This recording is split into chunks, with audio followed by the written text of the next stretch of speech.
you enjoy.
All right, how's everybody doing tonight?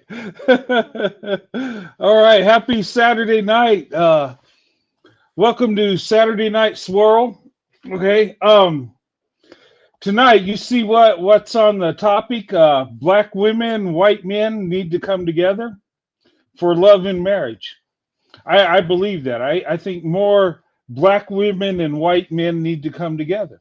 Okay, the numbers are growing, but the more the better, right? Um, but tonight's show, I'm going to be talking about why I believe black women and white men need to come together more and have relationships and get married. And I'm also going to do a recap of last week's show. Okay, got a lot of views on last week's show. Um, I gained some subscribers last week, which was beautiful. But I also got a lot of hate. A lot of haters came through. A lot of Dusty Dumpling activity going through my comment section. Okay, and I want to go into that, and it's not going to be like an attack on these people. It's going to be like an education. Okay, and I'm going to go through some numbers and some data. Okay, and this tonight I might be drifting a bit, but just bear with me. I'm going to get to the point of it, and a lot of this, you know, will circulate around and give reason why more black women, white men need to come together. And you know, I honestly believe that we're better off when we're united as a nation. My dream would be everybody come together. You know, we'd have good men and good women, no matter what the race, and we could just live in harmony. And you know, but unfortunately, that's not the real world that we live in. Okay, sad to say, but that don't mean we have to sit back and give up and let the haters win. No, okay. More and more people will come together, okay, for love and marriage. And in today's world, we need to get out of that race and focus on character and focus on finding somebody that is a match for you when it comes to love, marriage, and your beliefs. And many times, people that believe like you uh, will be a different ethnicity, a different color, skin tone. Okay, and that's okay. We shouldn't cut people off based on their skin tone. We shouldn't cut people off based on the past, and we should love each other and judge everybody for their actions. Okay, um, and go where we're loved and celebrated. Okay, and that's what I want. And of course, we ain't going to get everybody to come together. There's always going to be people that hate. There's always going to be people that won't see you for your character and judge you by how you look, what race you are, what ethnicity you are, how you talk, how you look, where you come from. A lot of things people will hate you for, stupid things. Okay, but that's the world we live in. But there's always a silver lining, and there's always a blessing.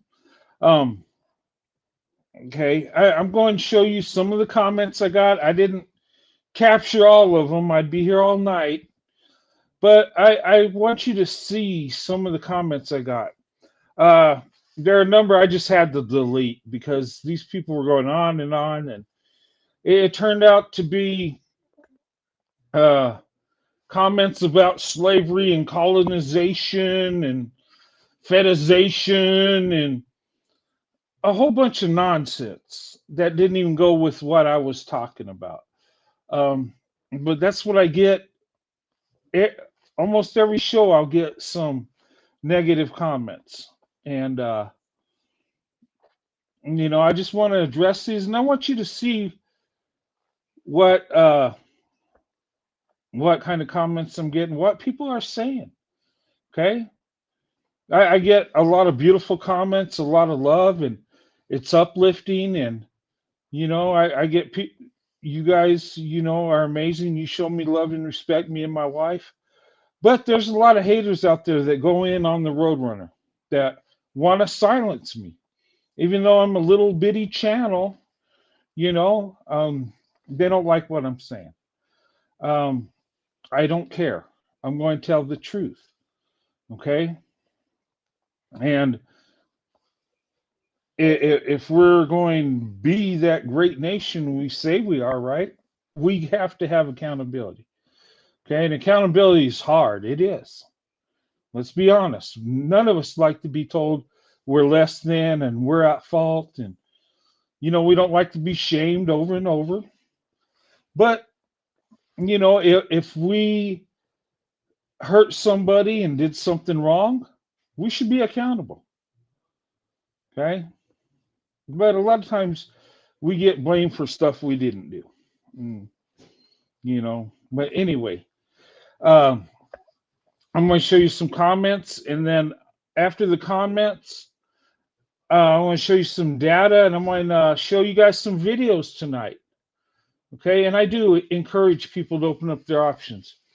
I encourage people to get to know each other, get to know different ethnic groups. Okay, within our nation, America has every nationality, every ethnic group in the world is right here in America. If you have a preference for a certain group of women or men, you have it here. Um, and if you're a man, you love black women, Asian women, white women, Arab women. You have it here. You don't have to be like these passport bros and go overseas and try to find true love when you can find it here in America. Um, and nothing against anybody from other countries. I love all people. Um, I love black women. I think black women are amazing and beautiful. Uh, Here in America and Africa, Jamaica, the Caribbean, Canada, the UK. I mean, black women I met from many different countries.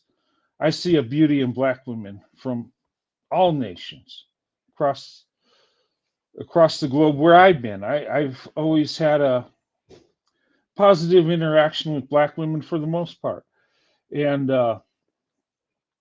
you know, but and I want to share my story, and I want you to know why I think the way I do. Okay, and tonight I'm not here to bash nobody, but I am going to tell the truth, and I'm not going to hold back because a lot of times some of these dusties that come in on me and attack me, sometimes attack my wife and children, and refer to slavery, which was a horrible thing. But I don't know why they got to come in me talking about that. What about today? So many times, and this is my opinion, I think a lot of times black men out there are so worried about what the white man's doing, so worried about slavery, Jim Crow, the horrible stuff in the past, that they forget to protect the black woman. you know and for me, I think we should live in the here and now. Okay, if I do you wrong, I need to ask for forgiveness and get it right. Okay, stuff that happened before I was born, or and you guys, before you were born, you're not accountable for what you didn't do. Okay, and it tells us biblically that we're accountable to our own sins. We atone for our own sins. And if we didn't commit the sin, how do you atone for something you didn't do? But anyway, don't let me get carried away. But I want to show you some of these comments I got. Okay. And people that come in and give me rude comments and say horrible things, they just lets me know they're at the bottom of the barrel, that they really don't have nothing going on, that they're going to worry about a white man married to a black woman, worried about a middle-aged couple that's just living their life. But that's what people do, I guess. They ain't got nothing else better to do. But tonight I'm going to address some of that, and there's so many things. All right, and I'll start here. Okay, let me get my intro off. Dang it. Okay. Okay, let's start here. Okay. Um, all right. This person, I don't know if it's a man or woman. Um, I would say it's a black person. Okay, and that's fine. Um, this person love blackness. Okay, love blackness says, hell no, we don't need to mix with whites, blacks. Blacks can have babies. Stop trying to save the white race off our backs. Do you watch videos of what these biracial kids go through? Yeah, I do. Okay. And my point wasn't we need black people to save white people and we need to procreate. That wasn't the message at all. What the message was is we need to come together with love and respect for each other and quit living in the past and live in the here and now. And that's not escaping accountability for what white people did, not at all. But that is not my sin to atone for. Okay? Judge me for what I do. But I think we need to come together with love and respect because this is our country. This is our home. Whether you love or hate America, guess what? It's your home. So you make the best of it, or you can go to a country that you feel more comfortable with. And I'm not saying that like you need to leave. No, I'm just saying be where you're loved and celebrate. Or be where you're happy. I got some friends that say, hey, I need to go to somewhere else. Okay, I love you. Do your thing. You got to make a decision, do what's best for you. And if it don't work out, America's waiting to bring you back. Okay. I try to be loving with, because I don't know what people go through, right? All right. Now, that's what I wanted to do. Now our birth rates are low, both white and black people. Black birth rates have been going down consistently. Okay, they're really low for 2024. And why is that?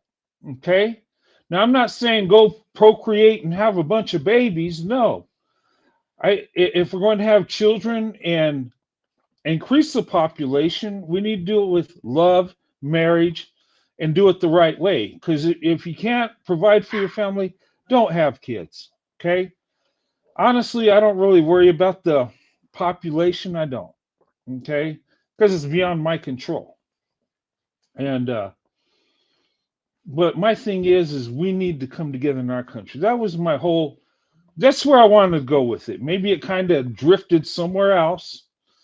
And these haters come out, hell no, we're not procreating with white people. Well, you don't have to. But I'm telling you, interracial marriages is expanding every day. The numbers keep going up. They're not going down. Okay. And if the white race in America needed black people to procreate, we could have it. Okay.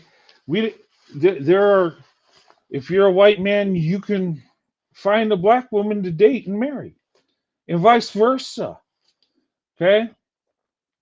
And these low rates are due to economics. It's not, and some people think, well, white people, they can't have babies no more, or they're dying. No, it just, they don't want to have kids. They want either one or two. Some people don't want to have kids at all. Okay. It's a different society we live in. It ain't the olden days.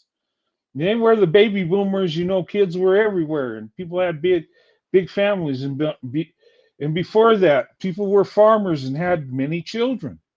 We don't live in that today. And it's very expensive to have children. Okay. But this guy or woman says, oh hell no, we ain't doing it. Well, you're not, but your brothers, your sisters will, your cousins will. And when it comes to interracial marriages, guess what? Black men are leading the way in this swirl. Okay, the biggest group of people that are swirling right now is black men and Asian women. Black men are going predominantly for white women and Asian for white men. Okay, that's what's going on. Those are the biggest groups. Okay, now black women, white men, we ain't doing it as much, but we do have the most successful marriage rates. When we do come together, we're making it work. Okay, for the most part, we are leading the way in marriage stats, least divorces. Why is that? Okay, when people claiming we live in such a racist country and society, why do white men do better with black women when we're so racist? Answer that. I mean,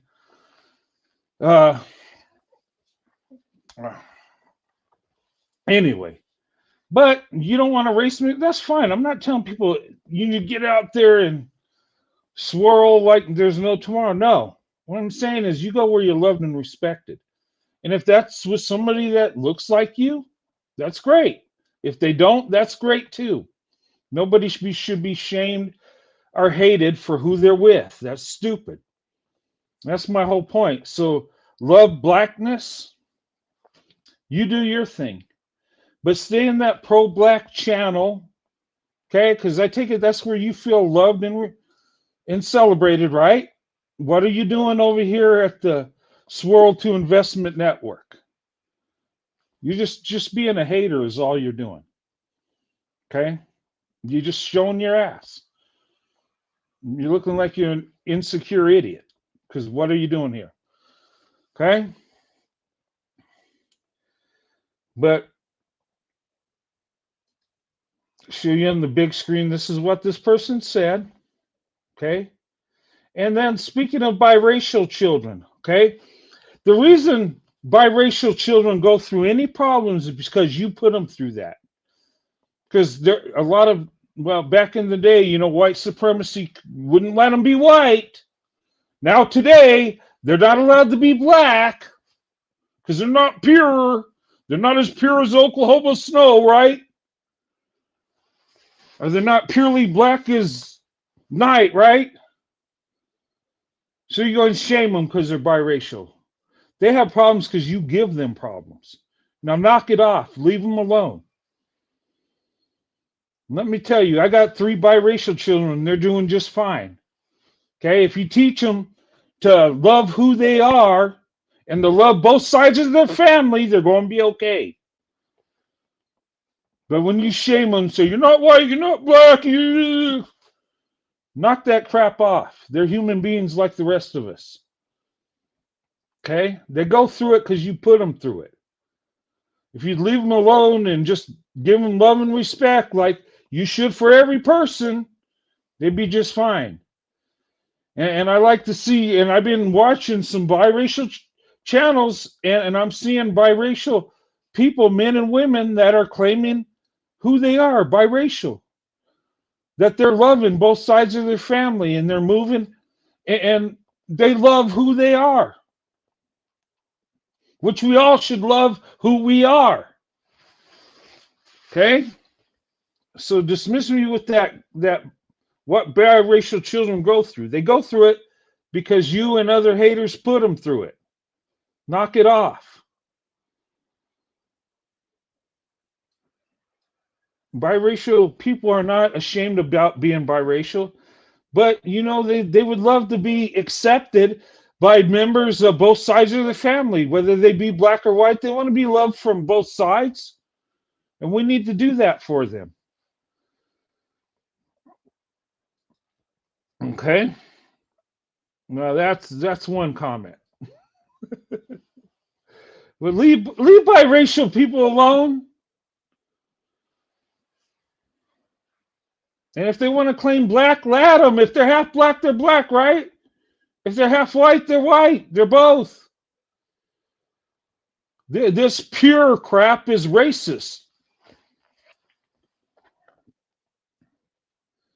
Started with white supremacy, drifted into black supremacy. What are we doing? Knock it off. Okay. All right.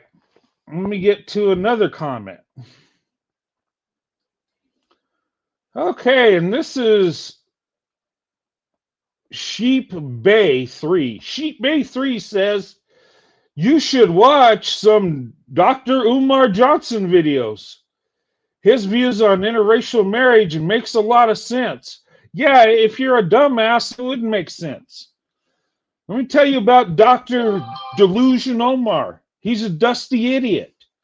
Okay? Yeah, he don't believe in interracial relationships because he's a black supremacist. He believes black people are superior to all groups of people, just like the white supremacists believed they were superior. Okay? Same ideology. I call Dr. Umar the Black David Duke. Okay? Oh, yeah, he talks peaceful and don't hate nobody, but they're superior, racial supremacy. And another thing, women would be better off opening up their options than dating Dr. Umar. Why do you even call him a doctor? He's delusional. Umar Johnson, what's he do for black women except lay down with them, impregnate them, and leave? Got 3 babies' mamas, never married one of them. What's he doing? Is that black love? Is that the way it should be? Don't give it that white man. We'll tell you, this white man here, I'm married to a black woman, been married to her for 31 years. I only been married once, only have children with one woman. I married my wife before I laid down with her and impregnated her. Okay? So you could take that Umar Johnson stuff, turn it sideways, and stick it straight up your candy ass. Don't come with me with Dr. Umar. He's an idiot. And I don't understand why people even follow him. I mean, even if you're pro blackity black, why would you support somebody that don't know how to treat women, don't know how to take care of his responsibilities. You know, look at what he's doing. Look how he refers to black women. 5'5", thick in the thighs, heaven between a woman's legs. That's what he says. And you call white men fetishizers. Okay. Makes sense, right? But yeah, I don't. Umar Johnson's an idiot. Okay. And where's that school at? Has he opened it yet? He got millions of dollars off black women. And black women, why are you following Umar Johnson? You think he's going to be a great civil rights leader like Martin Luther King and Malcolm X? Really? Guy can't lead his way out of a wet paper bag. So giving me that advice, like, why would I take advice from somebody that can't take care of his children? Oh, but don't get with the white man. Don't do it. And he tells black men, don't get with that white woman. Don't be a snow bunny hopper and all that other crap. Okay. All right, let's go to this comment. Okay, and this is a jealous Dusty Dumpling here. Okay, caught in his feelings. Okay, this is Emmanuel Allen, 4376. I see how I give him a thumbs down because he's an idiot. He said, dude, please stop using black women. And I replied to him, dude, it's called loving and respecting black women. Something you are not familiar with. Okay? See, people think because I got a YouTube channel where I promote interracial relationships, somehow I'm using black women. You need to look at Umar Johnson. Me, I don't take donations. Me, I don't ask for money. Okay? And here's my thing. I got so much respect for black women, I will not take money from black women. I will give money to black women because I have love and respect for black women. You know? But how am I using? By uplifting them, promoting interracial relationships? The money I make is off the views from YouTube. Okay? And I'm okay with that. Thing of it is black women at the end of the day will not be saying, dang, Roadrunner took all that money from us. No. They'll be saying, dang, Roadrunner blessed me. Roadrunner threw a few coins my way. But Umar Johnson, he's taking millions from black women. Oh, but he loves them black women, right? Mr. Pan-African Prince of Pistolier Pan-Africanism or whatever. Okay. But does he love black women? He loves them enough to sleep with them and take money from them. And this guy, he's going to be a save the black woman from Roadrunner. Really? All right, let's take this clown down. Okay. Getting a lot of love from the haters. Okay. All right. Oh, this person I went round and round with, okay? I think it's a woman, but you never know. The name is Sassy, but there's Sassy Dumpling males too, so I don't know. Well, let me put this here. This person, Sassy Frassy 5312, okay? And this, I believe she's a mammy. I think she's, okay, and she said, Roadrunner, okay, your low birth rates are your problem, not the black community's problem. Okay, I never said it was anybody's problem. I just want people to love each other. Okay? Maybe I didn't make it clear, but okay. It isn't your problem. Okay? Blacks are being systemically gunned down by the police. Where is your concern about the rate of black women randomly disappearing? Okay. And then she says, Roadrunner, You people expect black women to save your low birth rates. No, I don't. Okay. But let's talk about the concern. She says black people are being gunned down by the police, right? And I'm not, and she's questioning my concern about black women missing. Okay.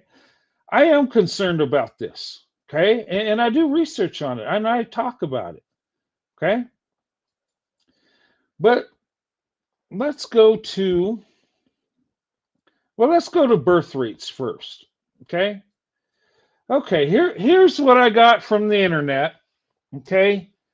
And it says here, while national level data for black fertility rates in 2024 is not yet finalized, provisional data and analysis from 2023 and the first half of 2024 show that the fertility rate for black women has been declining.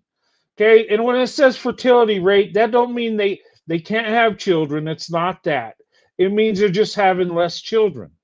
Okay, and there's different reasons why. Okay, this decline is contributed to a shrinking gap between black and white fertility rates. Okay, white fertility rates have been going down, and so have black fertility rates, and they're catching up to low white fertility rates. That's what I was talking about. Okay, potential factors include increasing racism. Okay, we just blame it all on racism. Okay, smaller pools of marriageable men. Okay, that makes sense. Black women outnumber black men.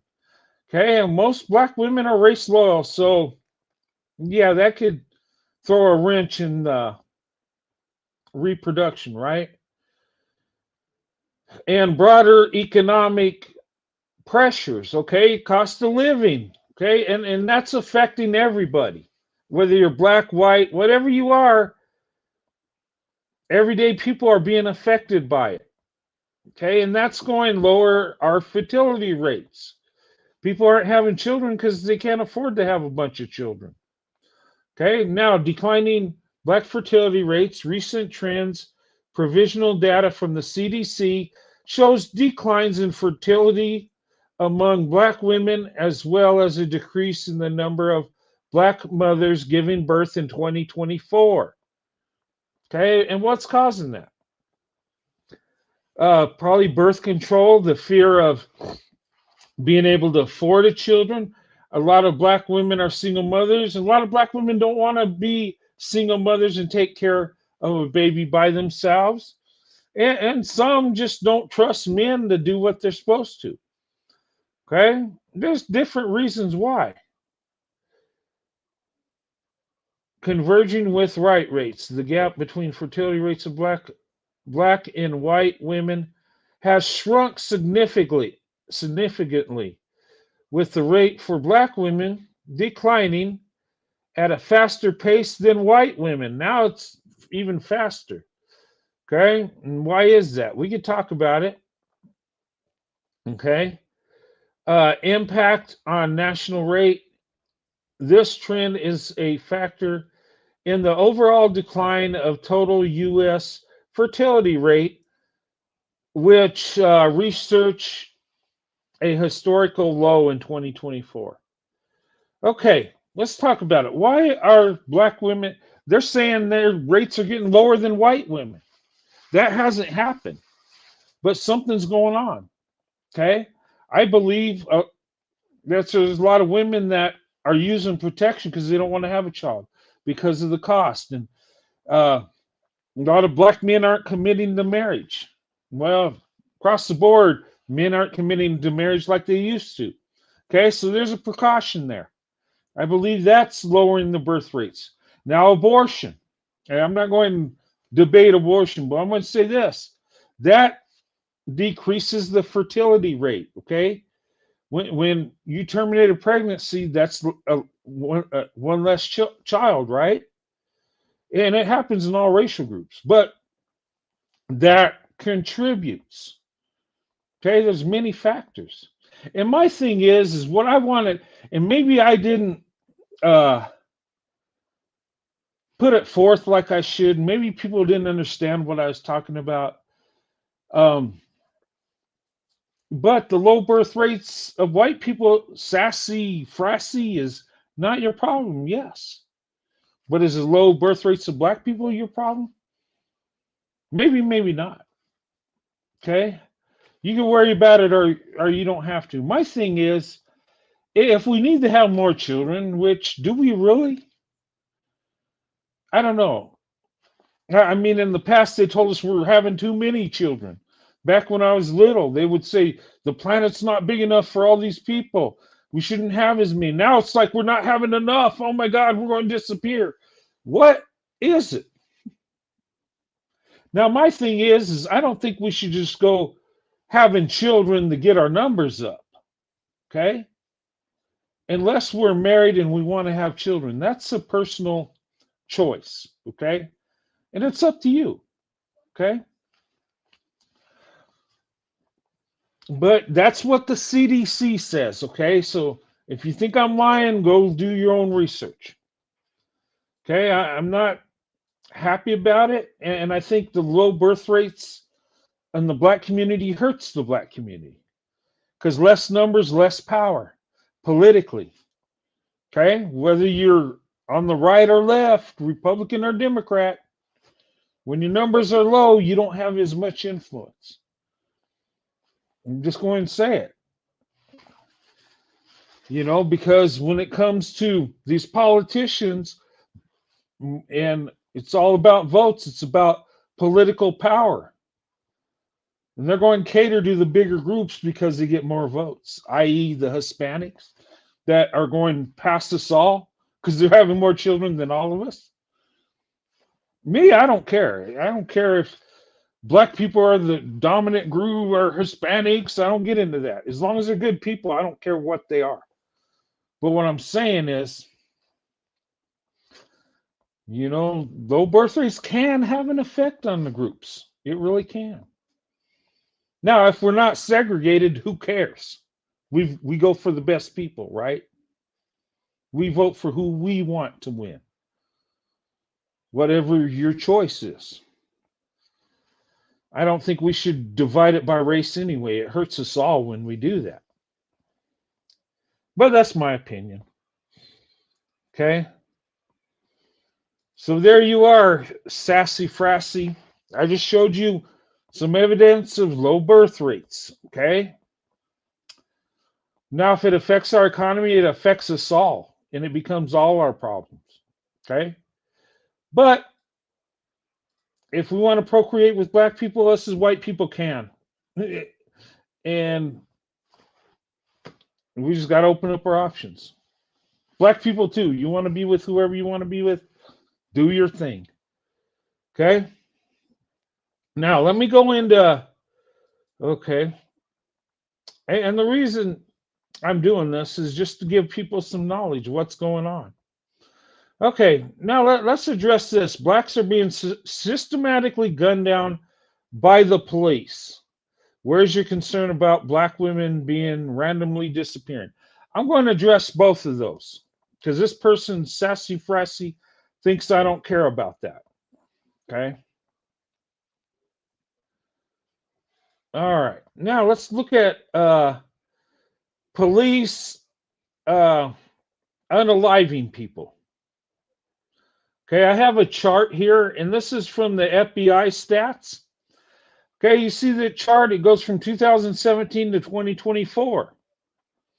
And it's divided by race. Blue is white, black is black, gray is Hispanic, red is other, green is unknown. Okay. You can see that more white people are being unalived by the police than black people are. Okay. You tell by that graph. Now let me give you the actual numbers here. Okay. And I pulled this off the internet. Okay, in 2024, the number of people unalived by the police. In 2024, there were 13 Asians. 276 black people. That's quite a bit, right? Hispanic, 201. Native American, 10. Native Hawaiian, Pacific Islander, 11. Unknown, 240. Now look at white, 445. So that's almost double the amount of white people being unalived by the police than black people. Okay, these are the FBI stats. So with that, shouldn't white people say the police are gunning us down in the street? Do people even look at these numbers? Now, here's the thing, and I'm going to be fair about this. Okay? Some people say, yeah, Roadrunner, you're right, but there's a lot more white people, right? Millions more, right? You're just going off the raw numbers. Okay, you're right. Now, if we do it by percentages, okay, there's millions more white people, so it would be more black people, right? Per capita, it'd be more black people, right? Than white people. But raw numbers, it's more white people. Because there's some stats that go out there that black people use, and they only use the stats they like. Like people on welfare, right? They say most people on welfare are white people. They're absolutely right. Raw numbers. But if you do it per capita, there's a higher percentage of black people, right? Did you agree with that? Because, I mean, you could choose what you want to believe, but if we go to police shootings, percentage, you know what? There would be more black people per capita being unalived by police. See how this can go back and forth? And my point is let's get all the data. Let's not just go off raw numbers because, I mean, white people there's millions more white people. So there's going to be more doing crime in the raw number, okay? But then there's going to be more white millionaires, more white people doing good things because there's more of them. But if you really want to do the percentages, that's what you do. You would do based on how many there are and how many of a percentage are doing this. But regardless of who's being unalived most or who's on government assistance the most, it's still all of our problem, right? And my thing is be fair about it. Don't nitpick stats to favor. Tell the whole truth. But I honestly don't believe that police are running around gunning down nobody. Okay? There are crooked police officers. There are racism and everything. Okay? But I think most police are doing what they're supposed to and trying to do a good job. But we get some crooked ones that do bad things, right? But let's look at the truth. And I'm willing to look. There's more white people being unalived than black people. There is. But what's the percentage? Per capita, there's more black people. See where I'm getting at? So are we going to pick and choose what makes our group look better? Or are we going to just tell the whole truth? Okay? And Sassy Frassy, you getting this data? Have you looked it up or are you just rambling, just saying stuff? Okay? Okay, now let's go to homicide rates. Okay? And you will see people talking about, and I'm sorry I deferred to that, but I want people to see the truth. Okay? Because a lot of times, because we have white guilt, we don't stand up for ourselves as white people. We don't. Let's be honest. They'll throw this out, oh, okay. And we know the truth, but we won't say it. We don't want to be labeled racist. Oh my God. Well, white people have been called it so much. A lot of white people don't care anymore. They're just, and it shouldn't be that way. If someone does something racist and you're called that, own it. But if you get in an argument and you have a different opinion, that don't make you racist. If you put out data, that don't make you racist. That means you're just putting out information. Eh, But anyway, let's go to homicide rates for black women, okay, that are unalive and missing. Because Sassy Frassy thinks I don't care about this. Well, I did some research, okay, and I showed this before. All right, now this is 2020 data, okay, and the numbers have gone up.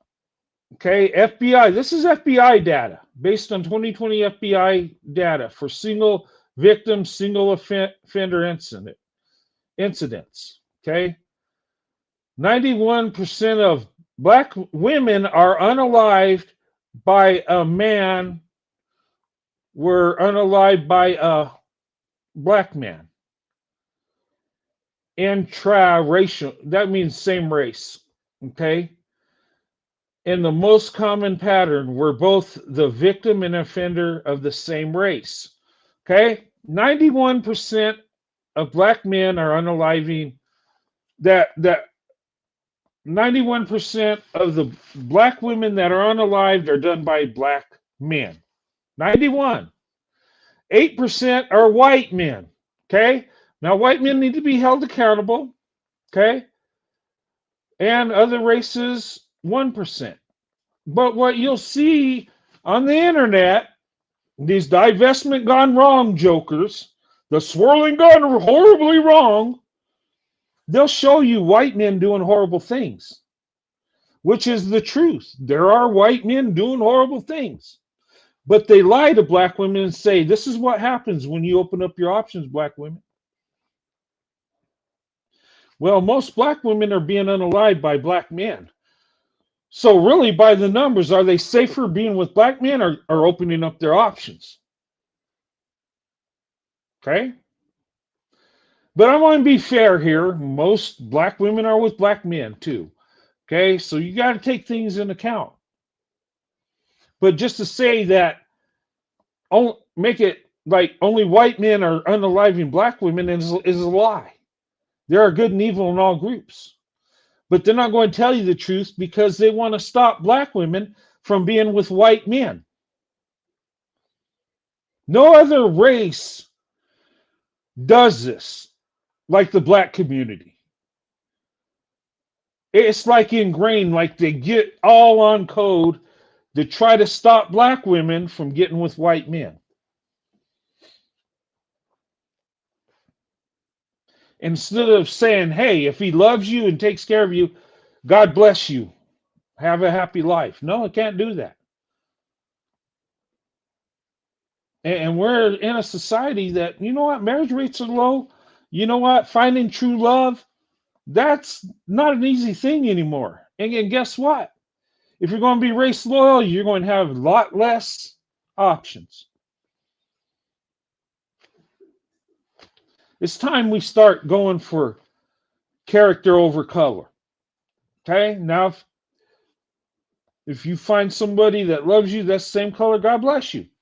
Or different, either way, you want the best option. Okay? So, Sassy Frassy, I know you're watching.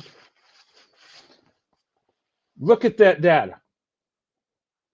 And if you cared, you would look at the data.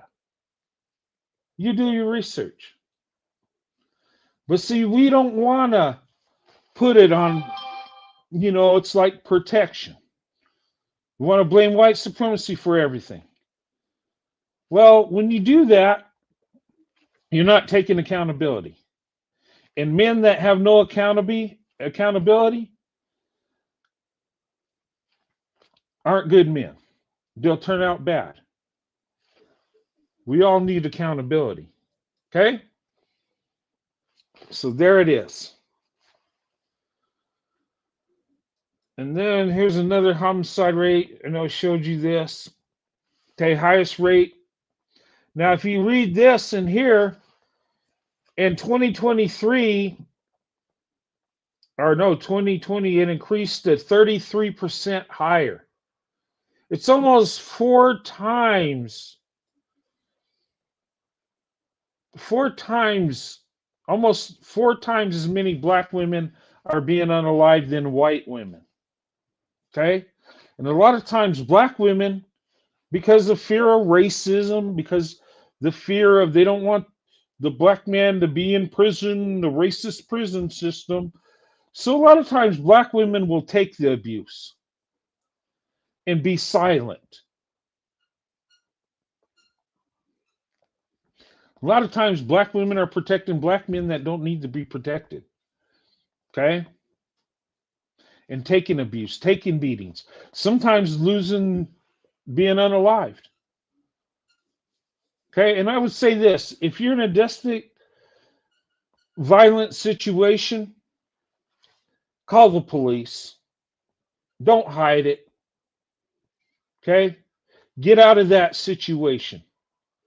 No matter how much you love that man, ladies, if he's beating you, you got to get away. Okay. Because if a man puts hands on you, he don't really love you. Okay. And he might not just hurt you, he might end up unaliving you. Don't play with domestic violence. And men, if you're dealing with domestic violence, because look, I've dealt with it where I had a girlfriend that would beat the crap out of me. And I never put hands on her because I was raised, we don't hit women. Okay. And I thank God my father beat that into me, because if I would have went off in emotion and anger, it's very possible I could have unalived that young lady. But thank God I didn't put no hands on her. But but the thing of it is, you're in an abusive relationship, get out of it. Okay? Because they'll tell you, oh, I won't do it no more. Same girlfriend, yeah. Oh, I'm sorry, I shouldn't have done that. I'll never do it again, I promise. But it keeps happening. Some people have a problem with controlling impulses, controlling their emotions. Some people get angry and just can't control it. And that's why I say get out of it, because sooner or later you might react. And we don't want nobody, too many people are being unalived by domestic abuse. Okay? And regardless of what color you are, whether you're the same race, relationship, interracial, anytime there's violence, you get out. Don't risk it. Okay? But anyway, that's the data. But black women, I say, you need to report domestic violence. Okay? Too many black women are being unalived because of their loyalty and love. And black women are very forgiving. You are, ladies. When it comes to violence, don't do that.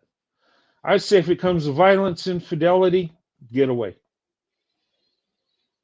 And my advice to anybody that's, whether they're in a relationship or a marriage, once infidelity comes or domestic abuse, you leave that situation. You get out of it. And I'm not for divorce. I think divorce is bad, but sometimes you have to do it when you're being abused. Okay? You don't deal with abuse. When it's infidelity, you can't deal with that. Get out of it.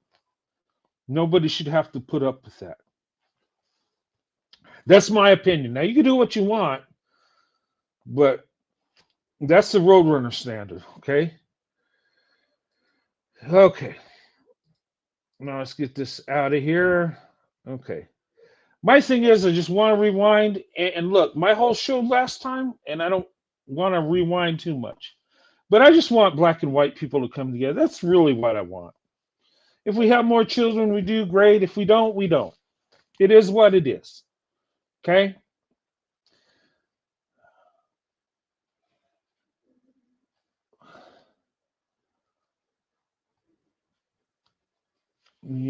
But you know, I believe in having children. The Bible tells us be fruitful and multiply, right? I love children. Hey, me and my wife, man, we're blessed with our children. We love our children. We miss the times they were little and we do stuff together. Now they're adults having their own families. And that's beautiful, but sometimes you miss those old days.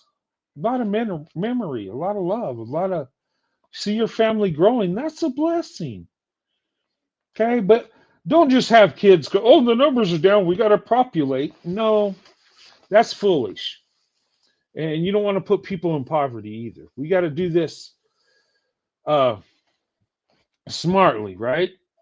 If we're going to get our numbers up. But unless economics change, unless we're just not going to have that many children because it's expensive.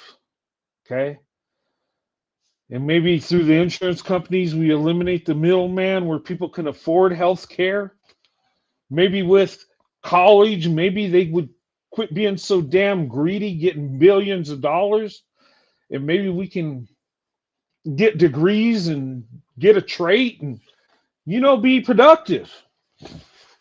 I think we need to focus on that. Maybe less people on government assistance, you know?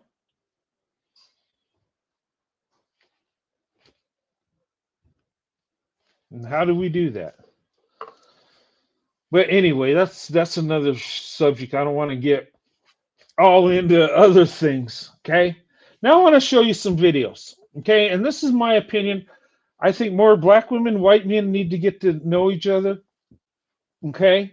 I think there's a blessing that some of us are experiencing because we opened up our options, we got to know each other, and we're blessed. And there's some people too afraid to open up their options, whether they're worried about what society thinks, their family, friends think. Um, I would just say live your life the way you want to live your life. Okay? Find someone that loves you, that you love. Okay? Don't worry about what your family and society thinks, because if that's a good person, they love you, why should you reject them? If you love each other, what I don't understand is you got two people that love each other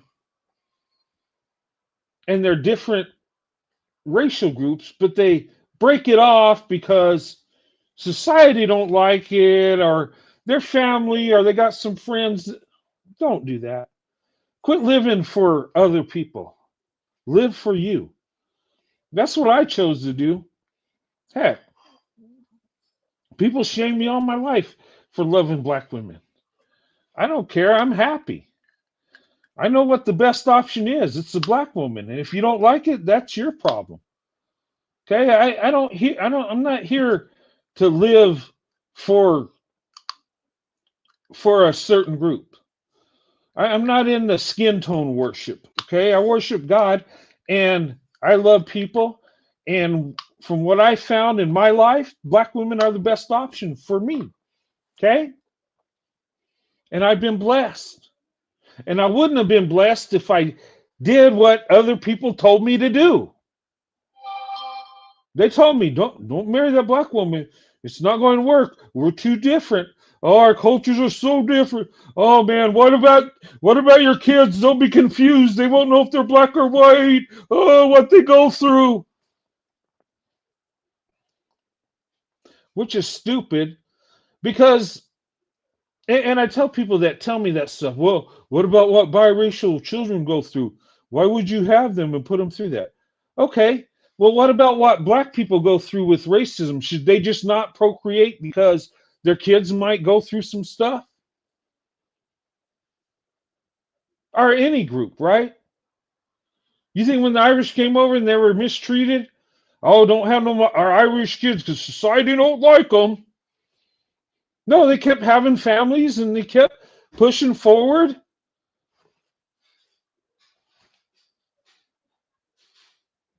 It all this propaganda to try to stop interracial relationship between black women and white men. Okay? It's demonic. It's not up to you who dates who. Okay? Being race loyal is just racism. That's it.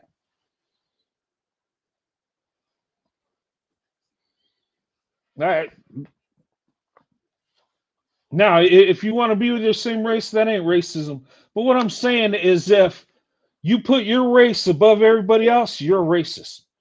Okay, and don't tell me this stuff. Black people can't be racist, because I see black people that come into my channel that say racist stuff, and we need to stop telling people, "Well, black people can't be racist." No, yes, they can, just like white people can. Racism is not.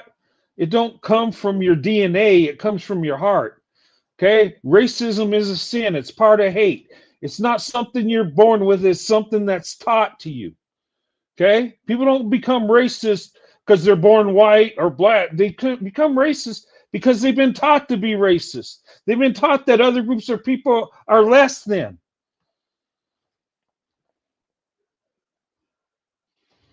And I do believe we're missing out on a blessing. There's a lot of white men that would love to be with black women, but they feel black women don't like them. And they're told they're racist and a colonizer and slavery. And I talk to white people about this. White men, they say they blame us for everything. I know it was bad, but we didn't do it. And you can't tell pro-black people you didn't do it because you're already guilty because your skin tone matches that of that sinner. Even though slavery was worldwide, but we're going to ignore that and just focus on America.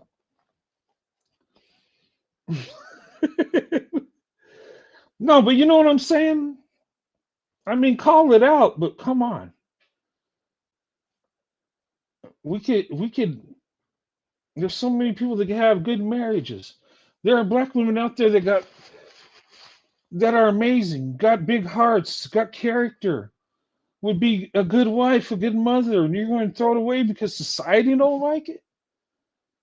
And ladies, there are good white men that will give you the world and love you like no other, that will sacrifice everything to make sure you're taken care of.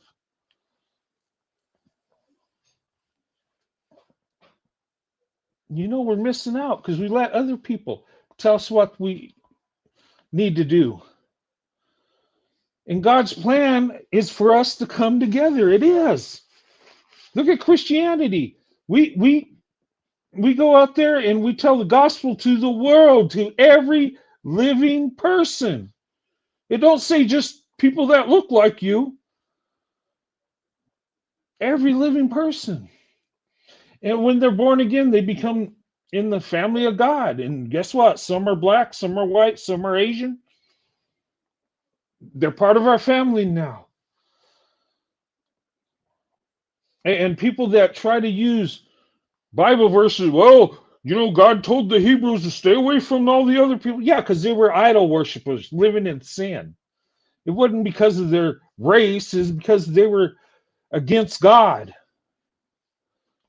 But see, that's when you nitpick at what you want.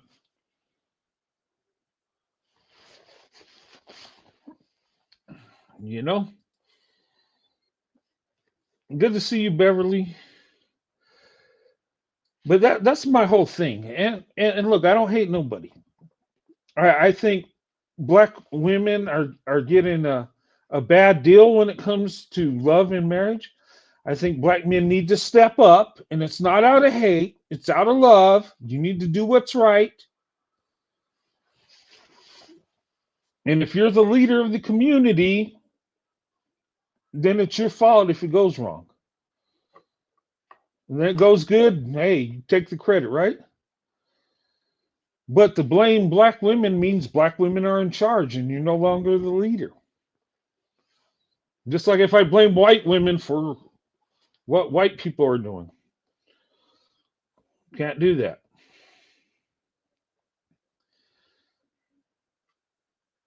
Okay. All right. Let me let's see what videos I want to show. Okay, I got some videos. Let me show this one. Percentage is way higher than it used. Okay. These are two people talking, a black woman and a white man. Why white men are more open to dating black women Now, what changed? Okay, white men are more open to dating black women, and I've seen a change in my life. My 31 years of marriage, I've seen it drastically change. Okay, You ever notice how more white men are open to dating black women now? Yeah. Like the percentage is way higher than it used to be. Why do y'all think that is? I think it's because a lot of white men are finally seeing black women for who they are: strong, beautiful, and real. Yeah. It's less about race now and more about connection. Yeah. okay, I think that's it in a nutshell. Okay, white men are more open to dating black women and marrying black women because they're seeing the truth about black women. They're seeing the beauty in the black woman. They're seeing, okay, they're saying he is saying black women are strong, and they are. And I don't want to say it in a way they need to be strong. No, but they are. They have to be. And black women, a lot of black women in their situation, they have to be strong. And a lot of black women would just love to have a husband there doing the right thing, taking care of her. You know, but we see that. A lot of white men, a lot of non-black men see that. How amazing black women are, their character. And once you find a black woman that loves you, oh my God, you're never going to want to date nobody else. I'm telling you. But they're right. You know, it's no longer about race like it was. It's like, hey, this woman's beautiful and amazing. And that's good. So we're starting to see black women as women, as a human being. We're seeing the beauty. We're seeing how amazing they are. And not just how good they look physically, but what's in their heart, their emotions, their spirituality. Huh? That's a good video. All right, let's watch a biracial woman telling how she feels. Okay, this is Eartha Kitt, and she is biracial. Okay, and she talks about this in this interview. I am not black enough to be. Okay, listen to this. This is good stuff. Yeah. I am not black enough to be considered black, and I'm not white enough to be considered white, and therefore I don't fit in anywhere, and I don't think I ever want to fit in. I want them to fit into me. I could not have said it better myself.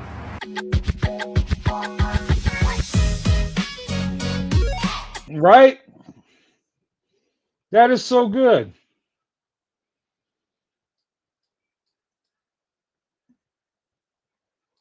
And that's right. She says, I don't fit in the black community or the white community. And you know what? I don't think I should and don't want to. They should fit into me. And that's right. Okay, do I have some troll coming in? Anglo Saxons are not in the Bible. Okay. All right. I'm just going. Okay. I don't need none of that Hebrew Israelite stuff. White people are in the Bible, dummy. Okay. Now it talks mostly about the Hebrews and the Egyptian, the Middle East. Okay. But anyway, I'm not dealing with that hot mess. But what she said is, you know what? Yeah, she is the best Catwoman ever. White people and black people are not in the Bible. Really? Oh, you know what? Okay,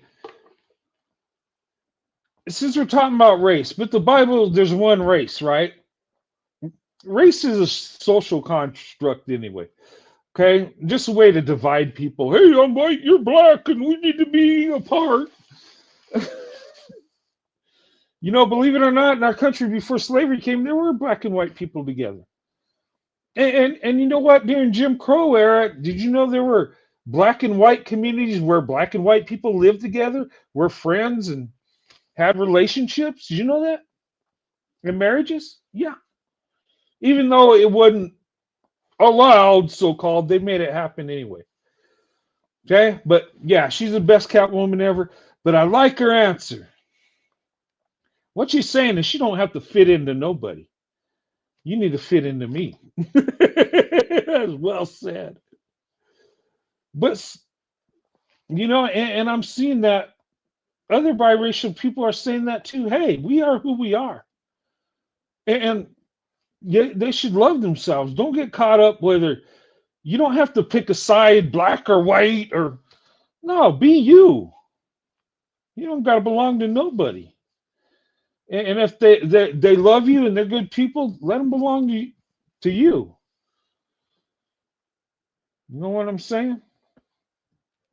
That was a beautiful video. Okay.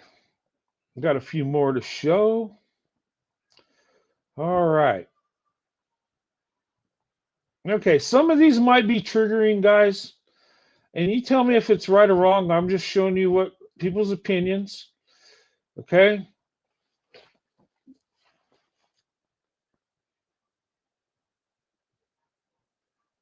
If you made it plain, yeah. She's Catwoman. And Catwoman, look, there's no better Catwoman than Eartha Kitt. The old Batman and Robin movies, oh my God, she played the best. Yeah. Okay, let me see here. Is destroying itself from the Okay, now she's saying the black community is destroying itself from within. Okay, let me say this. Okay, because people are going to take me the wrong way all the time. I don't want to see the black community do bad. Okay, I'm not trying to get all black women to leave black men and just go to white men. No, that's not what I'm saying. I want black women to have the best option because I believe black women are the best option. And black women should have the best option of every group of men, whether it be black, white, Hispanic, Asian, Middle Eastern, Jewish. Okay, black women should have the best option because black women are the best option, and I stand by that. And it's not out of hate to nobody. Okay, from what I've seen, black women, hey, another group of women I wanted to be around. Okay, and it wasn't about a fetish or lust. It's about who is showing me the more love. Who's got my back? Who's there for me? Not saying there wasn't white women that loved me and that weren't there for me, but not like a black woman is. Black women are amazing. Okay. All right. But she's saying what? Talking about the black community. Okay. And look, take what she said, research. Okay. Try and be nice as I can because this show ain't about going in. It's about telling the truth. Okay. This ain't a roast show. It's an education show. Well, let's listen. The black community is destroying itself from the inside out, and I will literally never understand why. It's like we're constantly blaming things like access to private tutors and public libraries for the reason that we're not as educated as white people when we got the same phones, the same Wi-Fi, and the same YouTube as everybody else. Like, it's 2025 and y'all don't know how to form a study group and learn something? Are you serious? It's like there hasn't been a single evolution of thought since segregation. We can't keep doing the same thing and expecting different results and blaming the same people over and over and over again. Because if you haven't noticed, it doesn't matter how you vote, no matter how much you blame them, they don't care.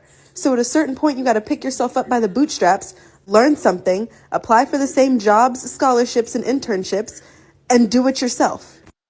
Right. I agree with that. And what I'm going to say is, and this deals with all people. Okay, don't look for an excuse. Stop blaming people. Take self-accountability. Okay, now you might have to work harder than other groups. Okay, and it's not fair. I get it, but you gotta you got to make it work. You got to make it happen. And I say, well, speaking of education, statistically, black women are the most educated. Okay. But why is that? It's about character. Black women are striving to do better. So people that strive and work to do better tend to do better. Okay. And that's a fact. Black women are moving up fast. Some black women are outpacing black men when it comes to education, when it comes to marketing, when it comes to money. Okay. I've seen single mothers, black women that are single mothers. I know two that went from welfare to six figures. Okay. And that's not the norm, but there are black women out there doing amazing things. Not all of them are going to make six figures. Some are, but they're doing better. They're moving. They're adapting. They're overcoming. They're persevering. Okay, and that's the beauty I see in black women. So, it would be stupid for other men not to notice this and not want to get to know black women. Are you kidding me? With less resources doing the best, if I'm single, I want to know that woman, because if she's going to be able to pull herself up, just think how amazing she would be in a marriage, right? Look at what's going on. Don't believe stereotypes, generalizations. Get to know the facts for yourself. Okay?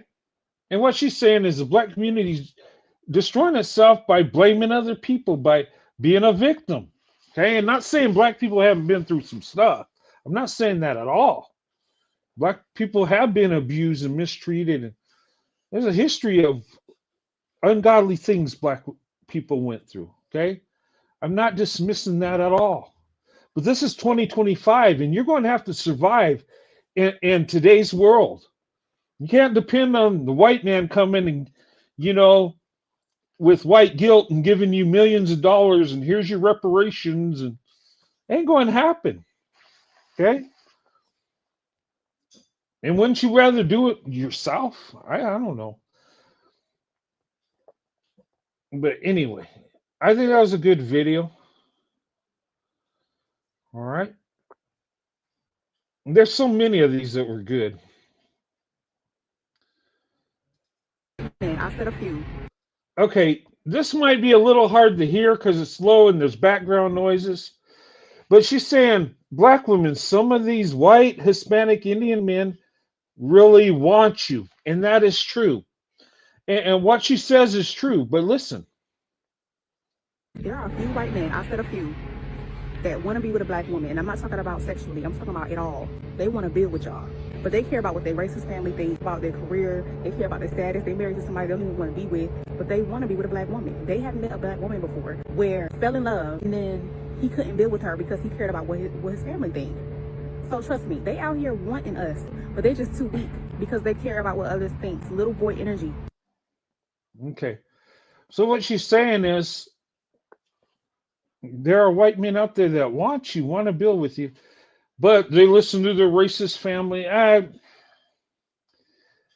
In some cases, yeah, but not all of us are racist. I hate when we're just labeled, or just all white people are racist. That ain't true. Okay? If all white people were racist, slavery would have never ended. We would have never fought a civil war. In fact, Jim Crow would have never ended. In fact, it would have got worse. If we were racist like that, and we lived in the collective racism, like sometimes black people say we are, good things wouldn't have happened to black people. I'm just saying. I mean, white people are the majority, millions more if we were racist like that. Okay, we're not. Is there racist white people? Yes, there is. But don't generalize. Get to know people. A lot of white men that are out there that haven't opened up their options, some are just scared. It's not that they hate black people. Some of them are afraid that the black woman they love is going to be run through the coals and treated badly, and they think, well, I don't want to ruin her life for me, because he knows that the black community treats a lot of times treats black women bad when they open up their options, especially the white men. So this racism goes both ways. Okay, I'm not going to sit here and, but you know, and I hate, she said, because they don't want to listen to their racist family. So it makes it look like all white men have racist families. No, we don't. My family was perfectly okay with me marrying Sandy. My mom and dad, I dated black women my whole life when I started dating, till I got married to a black woman. There was never a problem. My family never run around saying the N-word like we get generalized as that's what we do. Okay? All right. But there are a lot of white men that want to be with black women, but they don't. Okay? All right.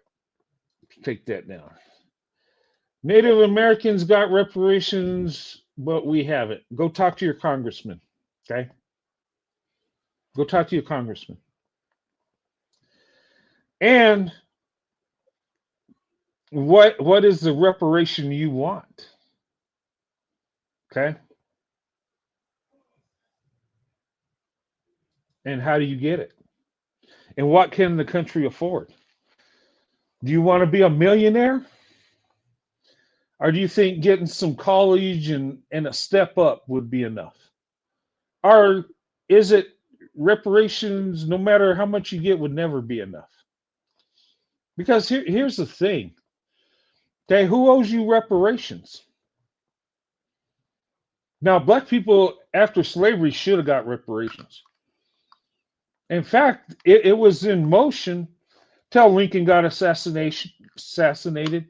Johnson took over and gave back the plantations to the plantation owners. They made a promise, okay. But, well, talk to your congressman. Tell him what you want. Okay? And if that's what you want, that's where you need to go, because the only way you're going to get reparations is the government's going to have to give it to you. Okay? And if they don't, they don't. I mean, you might say it's wrong and all this, but hey. And how are you going to get it? By tax dollars. Okay? And how much can America afford? You know how much debt we're in? And who's trying to give you reparations? I don't think either party's going to give you reparations, to be honest. Okay? I don't. And I don't want to be mean. I just don't believe it. I could be wrong. But it would be a logistic nightmare. I mean, you would have to figure out who was a slave and who was a slave owner descendant. And is that even right? Are you responsible for what your descendants done? Because if that's the case, we're all descendants of slaves, and we're all descendants of slave owners. Because slavery was a worldwide thing. And unfortunately, black people participated in the transatlantic slave trade. Okay? You know. But to be honest, you're going to have to make a political move to make it happen. You're going to have to figure out how to get it and what's reasonable, what we can afford.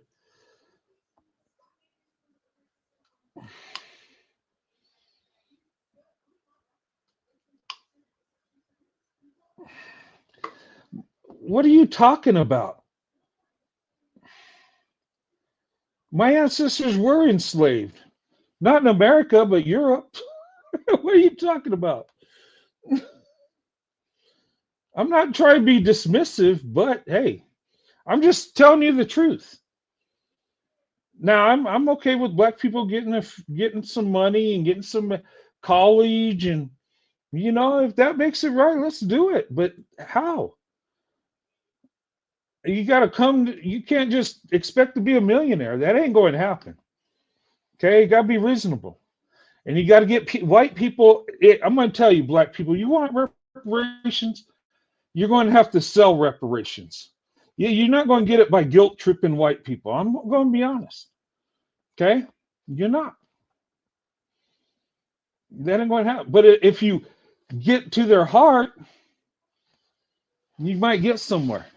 With me, look, the love I have for black women, I've always done nice things for black women. I donate to black women businesses, black women in my life. I've, given out of love. Not because I'm guilty and I need to make it right, but it's easier to get somebody to get to their heart. But if you guilt trip them and call them racist and say, it's your fault, you owe me my money, and it ain't going to happen. Unless black people become the majority, and then they can enforce it. But I believe you could get something, maybe not what you want, but go to the negotiating table. But I'm being dismissive. Okay. All right. Well, we could be here all night about that. Okay. All right. This other bullshit that men be talking about. Oh, God. Okay. All right. Now, this might ruffle some feathers. Okay.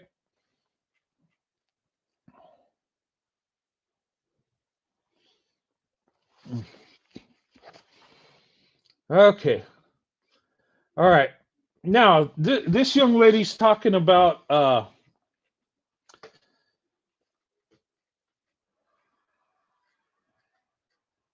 hey, you know what? What can I say? You need to talk to your congressman, because coming on here ain't going to get you reparations. I don't have that power. Okay? I'm serious. Talk to your congressman, get people involved, and hey, maybe you can make it happen. And honestly, I hope black people get something, because, maybe we can come together. I'm serious. But will it ever be enough? And, well, yeah. Anyway, let me get off this. I'll be here all night. Okay, she talks about this young lady talks about the most involved fathers survey they did. Okay, it was a CDC study they did where they mailed off flyers to different groups of people. Okay, and they were trying to see who was more involved in their children's lives, and it was about 10,000 people involved, and I believe 4,000 men that had children. Okay, and they determined that black men were the most involved fathers. Okay, and you'll see black men going on and say, "Hey, we're the best fathers," and the CDC proves it. Okay, but what it said is most involved, having meals with your children. Okay, spending time with your children. And what I would like to say to the most involved fathers, question I have for you: how are you the most involved fathers? How do you make it happen?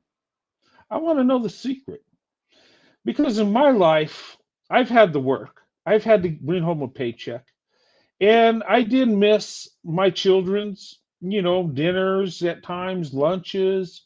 There were times I couldn't play with my children. I couldn't help my wife bathe the children. There was times I was away from my children. Okay. But I had to pay the bills. I had to take care of my wife, my children. I had to buy food. I had to pay the rent. And then later on I had to pay a mortgage. But I couldn't spend a lot of times. And being military, you really gone a lot, right? So I would ask, because you can be with your child, okay, does that make you a better father than a man that can't because he's got to get a paycheck? Does that make you better? Because if my wife was the breadwinner and I was a stay-at-home husband, I could be the most involved father. I could be every meal with my children, pray with them, play with my children all day and night. So what's that study really saying? And it's good you spend time with your kids, but how much money you bring in to the household? What's your kids' education look like? How are they doing in school? And while you're being an involved father, are you a married father? Do you have a job? Not saying you don't, but that study didn't go into the economics the men had, how much they worked, didn't say what job they had, didn't say whether they were married or not. Just said they were more involved. A homeless man could be more involved than a man that's got to work. And I'm not saying that's what it is. Okay, don't get me wrong. But it was an empty survey. And the survey was mailed and you filled it out yourself. Can you lie on a survey?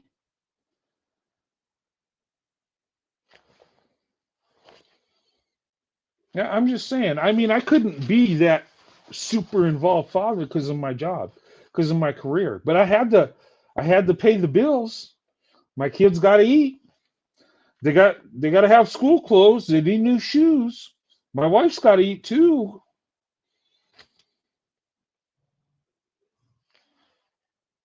I'm just saying. So it's an empty survey. Can I say these men were proven the best fathers? No. It just says they spent more time with their children. But how did they do that? Because if spending more time with your children than other men makes you a better father, then shouldn't men just quit their jobs and just stay home with the kids, put their wives to work? I just, it just wasn't enough substance in it. It's a survey. Some men were probably honest, some weren't. But to boast and run with it like, oh, it's proof. That's 4,000 men surveyed that had children out of how many people are in America? 350 million approximately? Yeah, that represents the nation.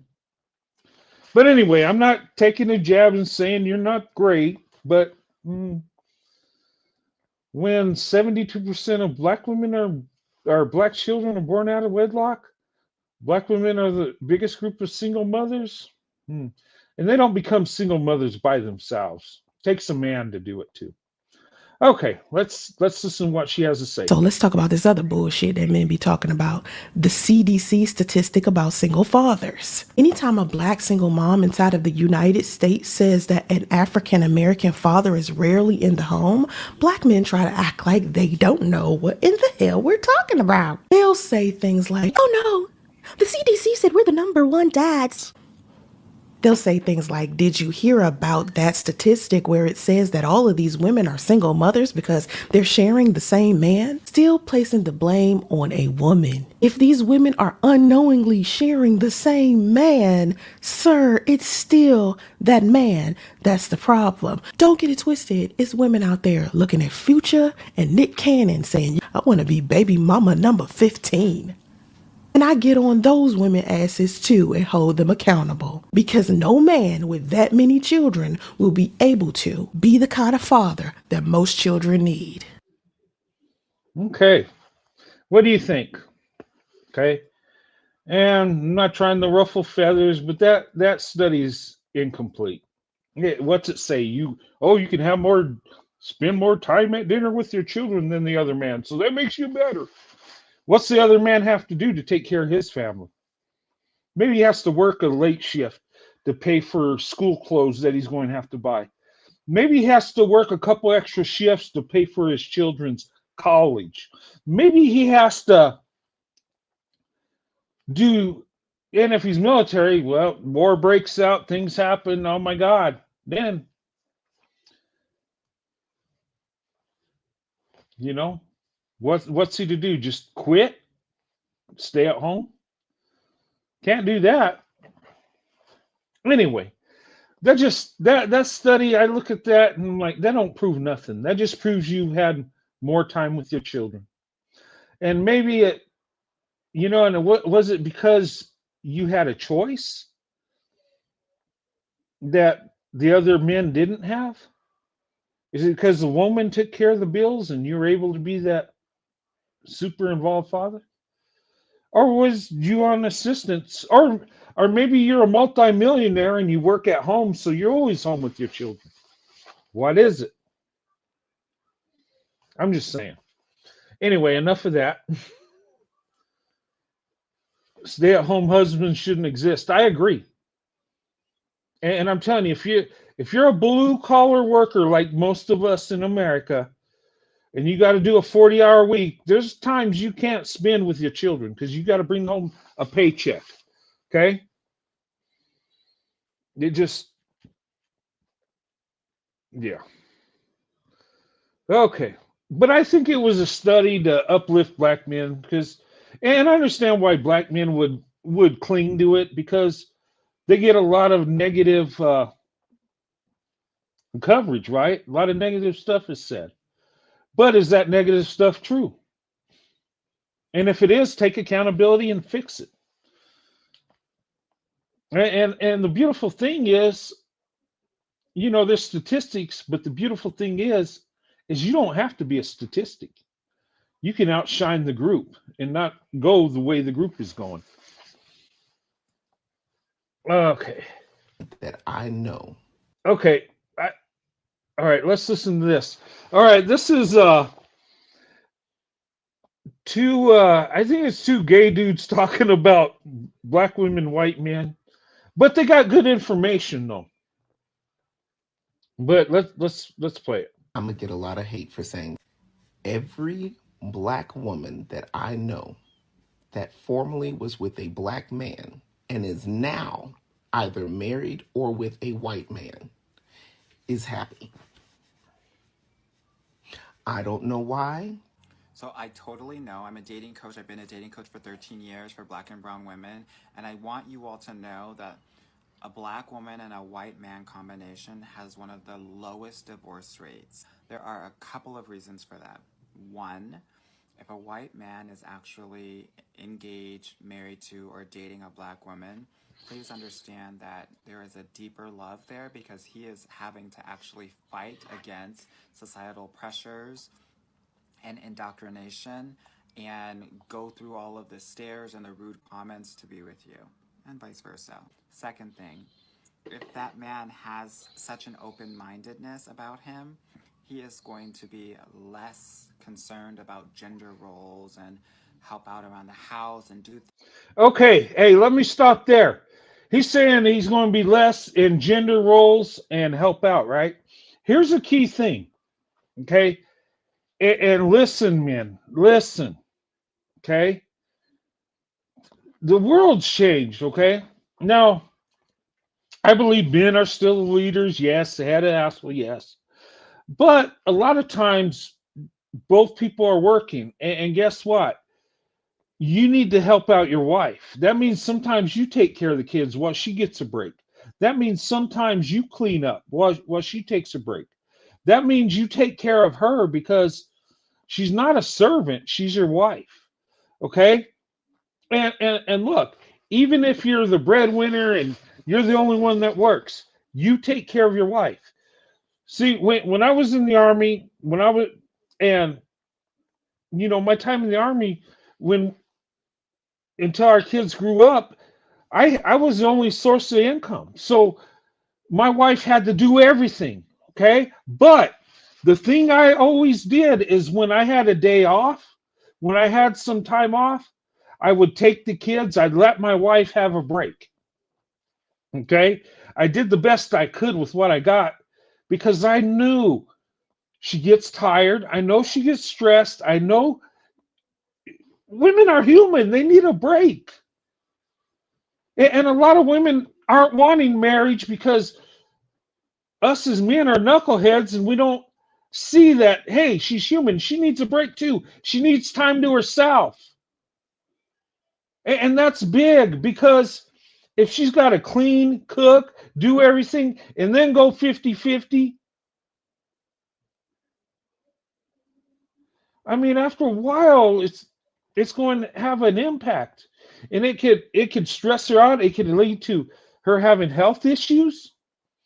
We need to value our wives better than we do. Okay? And I'm serious. Even if you're the sole provider, your responsibility ain't just bringing home a paycheck. You need to take care of your wife and family. And taking care of your wife emotionally, showing her that you appreciate what she does.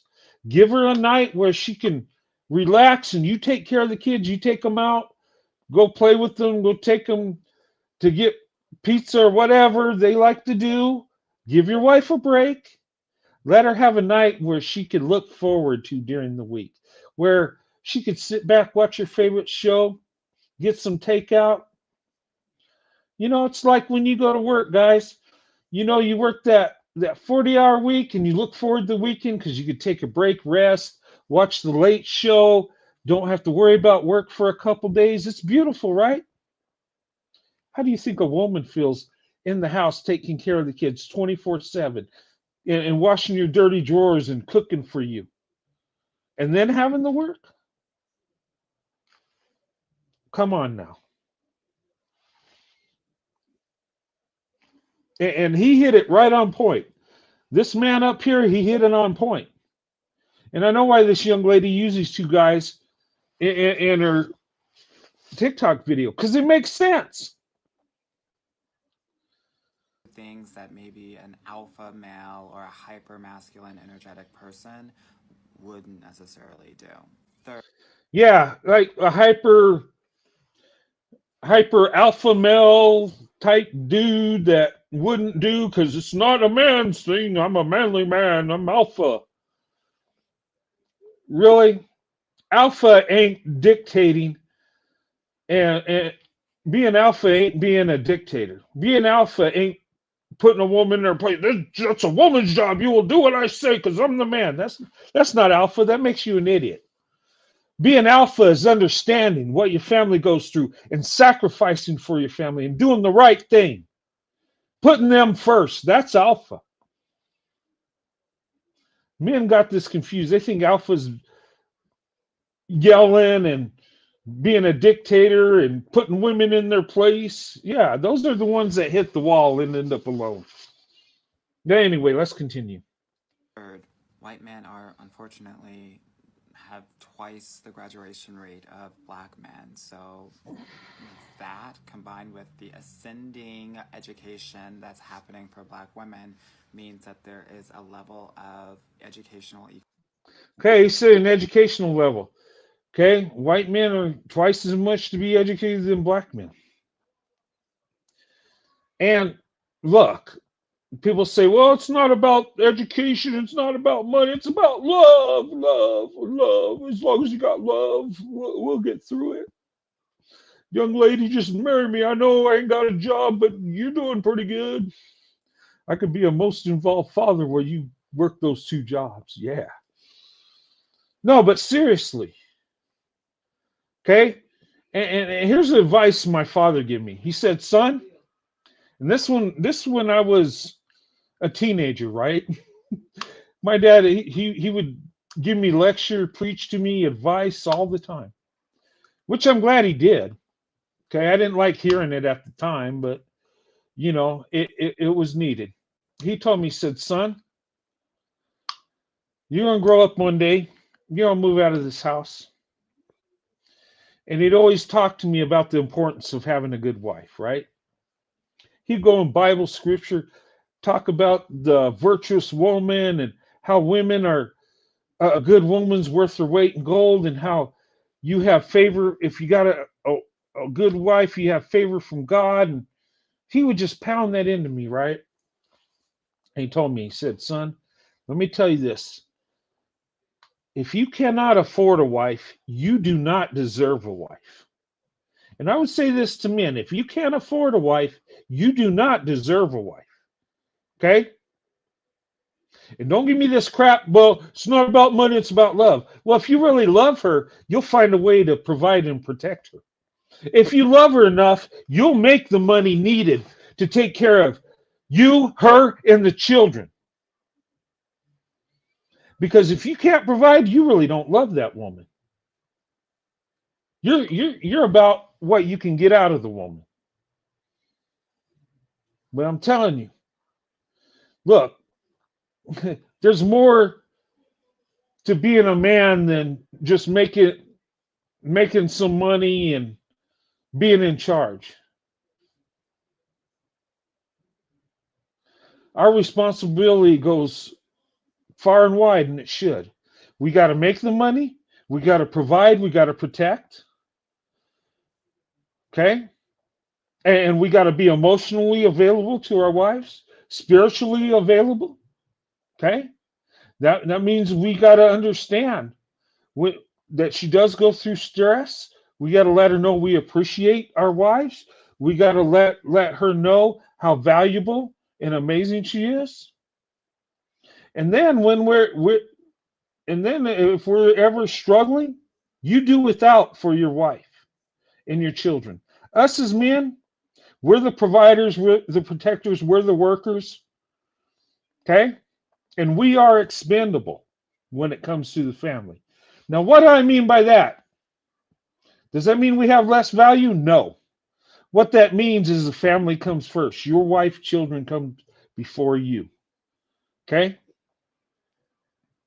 And if you love your wife like Christ loved the church, which God tells us we're supposed to, that means you would lay down your life for your wife. Can men say that today? That they would go there? They would do that? Oh, but we talk about how we want women to submit to us, right? Oh, you gotta be submissive because I'm the man. You got jokers out there won't even marry a woman, just dating them, wanting submission. Submission comes with marriage. Okay? Okay. Let's continue. Equality happening there in hypergamy, which higher educated people have a lower divorce rate as well. Right. Fourth, because of the education and obviously privileges, white men make almost 50% more than black men. So they can provide for black women, and they're not necessarily going to feel as competitive with them as many black men do. Fifth, because they have the money and they're potentially more stable, what will happen is they'll be able to get married sooner. The average marriage age for a white man is 30. The average marriage age for a black man is closer to 35. And I know that doesn't sound like a lot, but I'm sure that many of your girlfriends have been waiting around for X, Y, and Z to get ready to get married, but he just... Okay. All right. So he talks about finances, right? And more marriages that are more financially stable last longer. The biggest cause of divorce, you know what that is? I know people got good ideas what it is. Number one, you would think it's infidelity, right? No. Number one is finances. That's number one. You got to be financially stable in a marriage, and you need to make sure you can provide for your wife and children, because you don't want them to go hungry, right? You want to make sure they've got a roof over their head, right? You got to have money. Okay, I understand. There's love, and it's not all about money. It's not. I've seen people that make $40,000 a year and make it work and love each other. They have to pinch pennies and live paycheck to paycheck, but they make it work. There's love there. I'm not saying you got to be a millionaire to have a good marriage. No, but you got to provide. You got to protect. And if you can't, why would you get married? If you don't have a job, why would you get married?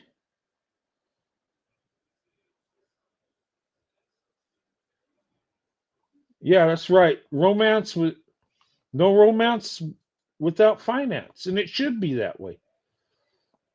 Okay, because ladies, if you get with a man that ain't got finances, you're going to pay the bill. I'm just telling you that right now. If he can't provide, you're going to have to.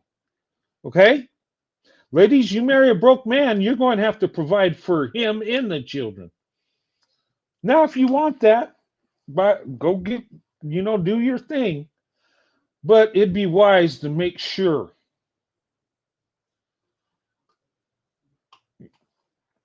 he can provide. Because you need money. You got to eat. You got to have clothes. And ladies, you're not a gold digger to make sure that the man you're with is productive, has a job, is stable, that could provide for you. There's nothing wrong with you should do that. If you're not, you're wrong. Really.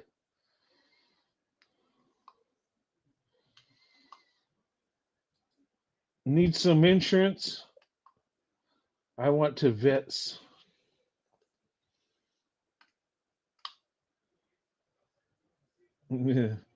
College is expensive. Ooh. I think college is too much. I think I think these universities are gouging us, taking advantage. And well, the government gives millions of billions of dollars to the education system. All these universities get government money all the time. You know that? And they're able to drive prices up because of it. There used to be a time when, back in the day, where a young teenager could get a job that graduated high school, could get a job like at a burger place and pay for their own college. People did that in the past. You know that? Back in the baby boomer times, heck, my father said, yeah, you could go get a job cooking hamburgers and pay your own way through college. But you can't do that now. Heck, even people that make six figures struggle to pay for their kids' colleges. How did we get there? And I'm not saying give people stuff free. We can't go. Look, we got to be reasonable. You know. Anyway, okay.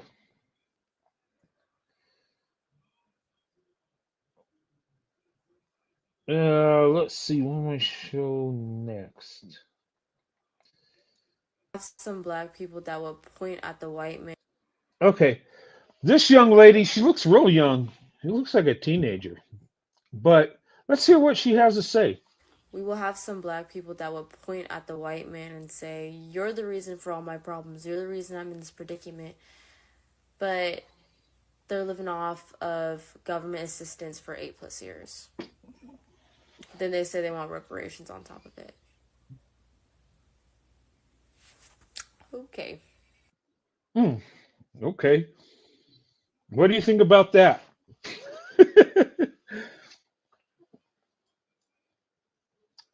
And I think what to take from that, because we'll say, hey, reparations a promise. It was a broken promise. Black people should have it. Okay. I'm not against that. But maybe think about providing for yourself. And look, there's a lot of white people on welfare. I'm not going to point the finger at black people because it's not a black only thing. I know the media shows black women most of all, like they're the only ones doing it, which really pisses me off because it's not showing the truth. Okay. There are groups of all people on it, and some people need it. Okay. I'm not saying, I think we need to be more self-sufficient as a nation. Okay. And I think marriage would keep people productive, because if you have a girlfriend, you impregnate her and you leave, she has no choice but to get government assistance. Because how's she going to take care of the family that you failed to take care of? You know what I'm saying? So I don't get mad at, women that are on it that got children. I don't. Because I understand. And most women don't say, hey, get me pregnant so I could get assistance. No. There might be some weirdos out there that do it. But most women get pregnant because they love the man. They think he's going to stick around. And when he doesn't, what does she do? And us as men, that's our fault, because we should never lay down with a woman that's not our wife. And I'll tell you a story. When I was in high school, there was this girl I was talking to, right? And oh my God, she was beautiful, and I was all into her. And and I was like 18, and oh my God, I was crazy for her. And I asked her out on a date. She said yes. Okay. And for some weird reason, when I was getting ready to go out, my father looked at me and says, I know what you're doing. And let me tell you something. And just out of the blue, he says, let me tell you something. I give you a name and it means something. Okay. Now you could either make it gold or you can make it garbage. But in our family, the men in our family do not lay down with women that are not our wives.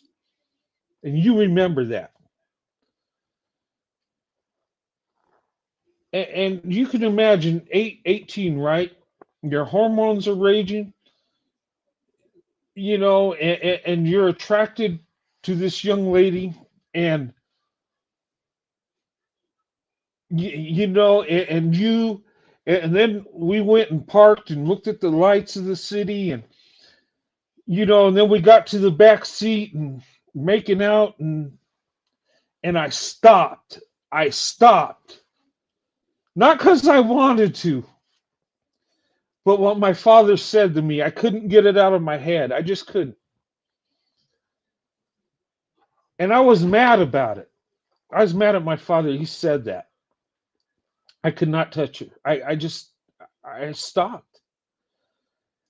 And if he wouldn't have said that, I would have went through with it. And I just felt guilty because, I looked up to my father, my grandfather, the men in my family I always thought were amazing men, right? And I just couldn't. And this young lady, I upset her. I think she felt like some kind of way, like I wasn't interested in her, and I was. And I wanted to date her. She would never talk to me after that. She's like never had nothing. I mean, she yelled at me and told me I was pathetic, and I was like, no, it's not like that. But that was accountability. And I'm glad I did that. At the time, I wasn't. I was like, my father, how could you say that to me?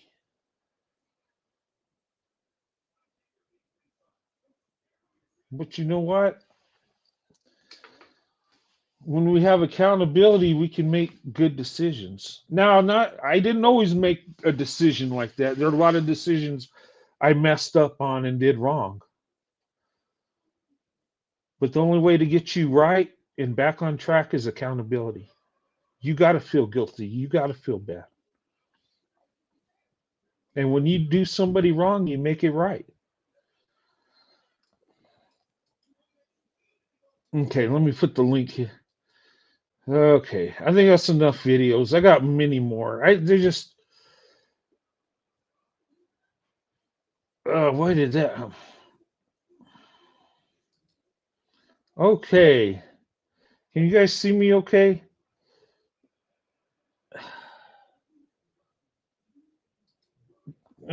What did I do? Okay, darn it. I tried to copy and paste and put print, and it started printing.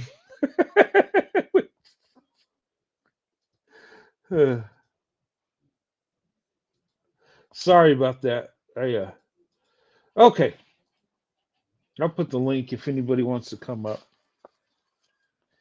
I'm gonna go ahead and I got 3 more videos, but I'm not gonna show them. They're kind of long. I try to get videos in there, what people say, and get people to think. Every video I showed don't mean I agree with it. Just because I show a video don't mean I'm down with what they're saying. But most of these videos I agree with, okay? There's some nuances to a lot of this stuff. And, to me, I think marriage is important. I believe in marriage. I think, my faith believes in marriage, right? But I think as men, we kind of, we ruin marriage in a way. There are women out there that say they don't want to get married because they don't want to be, feel like they're a servant and not a wife. Feel like they got to cook, clean, and pamper the guy and take care of the kids and go 50-50. And they're right. And I don't blame them. Because as men, have we taught our sons how to truly love women? And what I mean by that is how to take care of women, how to have compassion for your wife, how to understand that what she's doing is important, and you need to help her out at times, and you need to give her a break. And I tell you, that will make your relationship be so much better and stronger. If you, as a man, take the kids for a little bit, let her have that night to herself. You get a day off. Hey, take the kids. You know what I used to do on the weekends. When I was in the Army, when I wasn't deployed, I would. Saturday was a day I'd spend with the kids, right? And they get excited because they get to spend time with dad, and we go do stuff. And my wife would get to sleep in and have some time to herself where she could watch her TV shows, and I'd give her the whole Saturday. Where she can have her snacks, watch her favorite TV show, and have her time to herself. And I'd take the kids out and we'd do some stuff. And, I'd take them to the park, or maybe take them, to Chuck E. Cheese, or, places they like to go and spend time with them. And, come back later that evening and pick up my wife, and we go out to eat as a family. And, and my wife looked forward to those days. She said, "Thank you so much," and she says, "I love you for doing that." But how many men are doing that for their wives? No wonder they don't want to get married. If we're making them, it's like we're treating them like indentured servants instead of wives. A wife is a treasure, a blessing. A wife, you should take care of her and love her. The wife does have her duties just like the husband, but give her a break. Because, tell you, and my wife, she's been a stay-at-home mom, and she's been in the corporate world, and she's been traditional and professional. She could go either way with it and do both at the same time. Well, what my wife said, the hardest job was taking care of the kids, especially when they're little, because they get into things. You got to watch them, make sure they're not doing stuff they shouldn't. And, kids get into things, and, and we had 3 little kids, and our children, as amazing as they are, man, they get into things. And, brothers and sisters fight, and, that wears on you. And when you're the only one taking care of the kids 7 days a week, hey, no wonder women don't want marriage in today's world. Can you blame them if we're going to treat them like that? Marriage is a team effort. It takes a good man and a good woman to make it work. And us as men, we need to be more compassionate. Because I tell you, the love I poured into my wife, she poured in back. She helped me get my reading level up. She helped me get to college. She helped me better myself.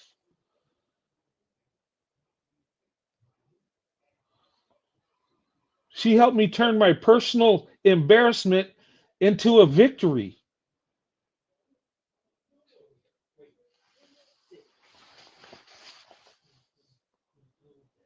And that's what a marriage is. A marriage should be where both the man and the woman benefit, where they're both uplifted, where they're both valued and loved. And when you love somebody, you're more focused on what they want, what their wants and needs are, more than your own.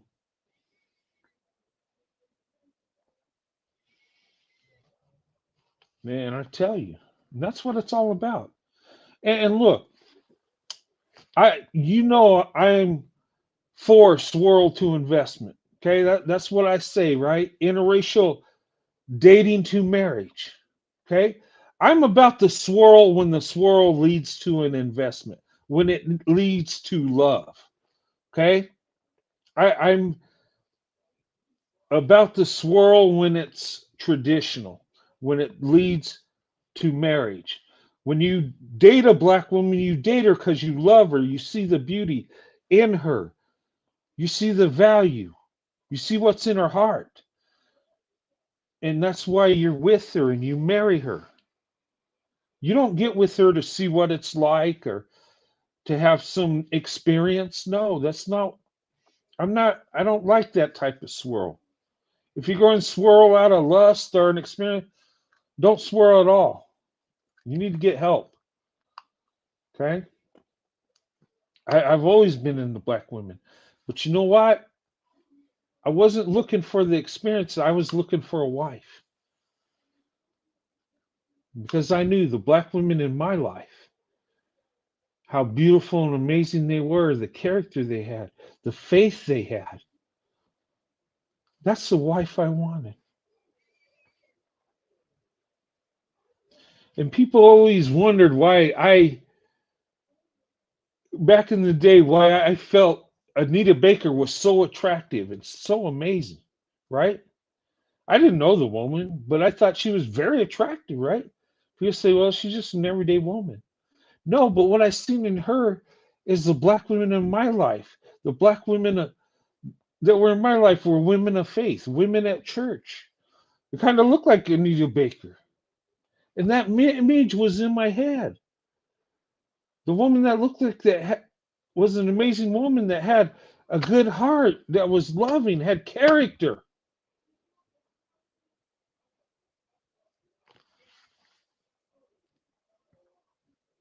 And I seen the beauty, the treasure. Okay? Wait, and you remember the Cosby Show, right? I always thought Claire Huxtable was the most beautiful woman on earth. Why? People say she's attractive, but she's not, some didn't think she was that great like I did. It wasn't so much just the look, it was the image. A loving mother, an educated woman, a woman that loves her husband. That's the dream woman, right?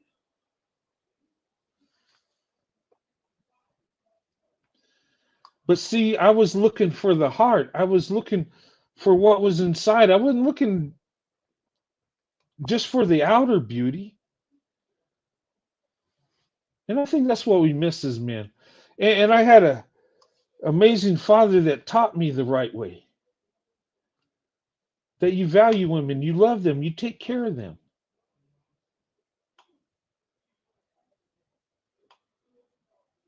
And I tell you, that's why I love black women, because I've been shown love, I've been shown character, I've been shown faith.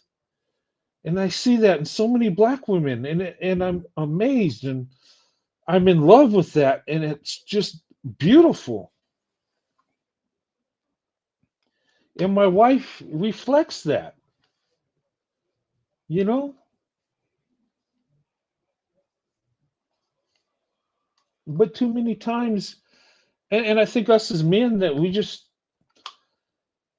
and when I say us, I'm just speaking in generalities, right? I'm just saying men as a whole, they don't know how to really love women.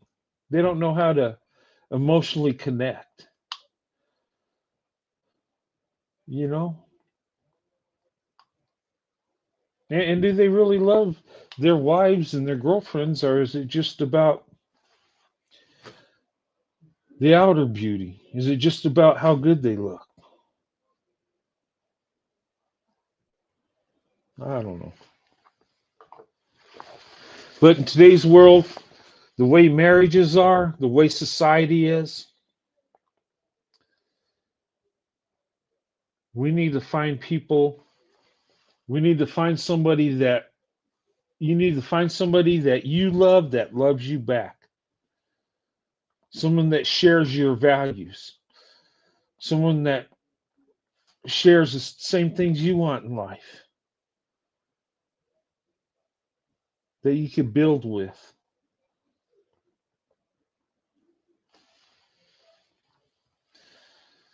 You know, someone you want to spend the rest of your life with, someone that's going to be with you your whole life.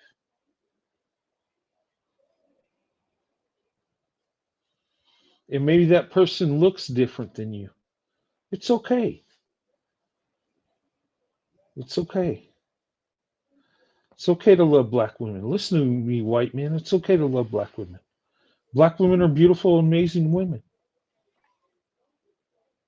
Okay? And just because they're not dating you as much as white women and Asian women, that's okay. I wasn't seeking black women because I thought they would date me the most. No, I knew black women. I would be the least group of women to date me. I knew that. I knew the truth. I wasn't stupid. But that's not what attracted me to black women. Because if I went with women that would date me the most, I'd go with white women or Asian. Let's be honest. Maybe Hispanic or something. But black women, that's like a long shot, really. Those are the ones that you're going to have to fight harder for. You're going to have to convince them. Look, and I don't blame black women for being cautious. And as a white man, they've been told you're the devil. So guess what? You're going to have to prove you're not racist. You're going to have to prove you're a good man. You're going to have to prove you're not fetishizing her. You're going to have to prove that you love her for who she is. And you're going to have to do a lot more work than the black man's going to have to do because she's not familiar with you. And she's got to be cautious. And that's okay. But I tell you, once you win over her trust and she loves you, you're set. You think my wife's like, yeah, come date me. It's a go. No, she had to get to know me and what I was about, and and that's okay. It should be that way. Traditional women, it's that way anyway. You're going to have to do right. Usually, you're going to have to be a good man, and they're not going to have sex with you right away. They're going to want marriage. They're going to want They're going to want true love, and that's what we all should want. But I'm telling you, black women were worth everything I had to do. Black women were worth the rejection I had to go through. The black women that rejected me, it was worth it. It was worth people shaming me for loving black women. It was worth it. It was worth people hating me because I was with a black woman. It was worth it. It was worth losing some friends and a couple family members. It's okay. It's worth it. And I would cast out anyone that stood in the way of me and my wife. I would have done that before she was my wife. Because I understand anything you go through for the black woman is worth it. I have no regrets. Did I like going through some of the stuff? No. Did I love people hating on me? No. And there are people that hated on me, both black and white. But to be honest, there are black and white people that love me because they understood where my heart is.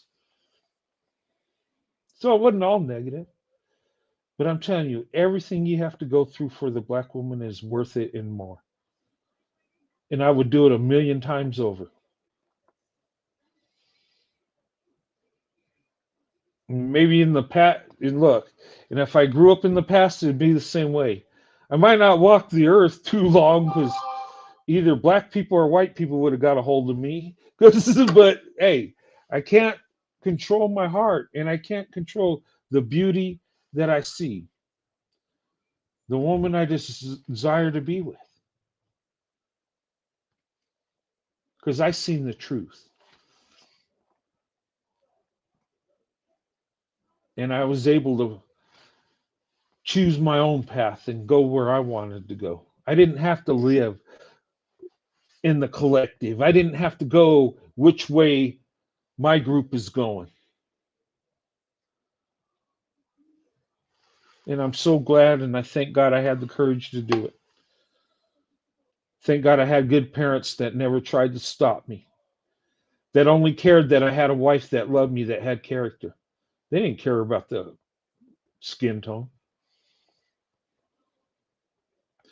But I got parents that have character. I got parents that see people as people. And that's a blessing not everybody has. So in a way, I'm lucky too, you know. But anyway, guys, my whole thing tonight is I believe more white men, black women need to come together. I think we all need to search for love and someone that has character and not be focused on color. Let's get out of that. Let's get out of that skin tone. Let's get into the love tone. Okay? Instead of getting with people that look like us, let's get with people that love us. And that's what I did. And I've been blessed ever since. And to the haters out there, go ahead and hate me. I don't care. Okay? I want what's best. I'm selfish. I want what's best for me. I want the best option. And I got the best option. And that is the black woman. My wife, Sandy, is the most amazing woman on this earth. She's loved me like no other person on earth has. And I'm blessed. And I thank God every day for my wife. And I'm not going to be silent about black women. I'm not going to be silent on expressing my love for black women. I'm not going to be silent on how I feel. And I believe if we did look at people for their character, we'd be so much better off. But we don't do that, do we?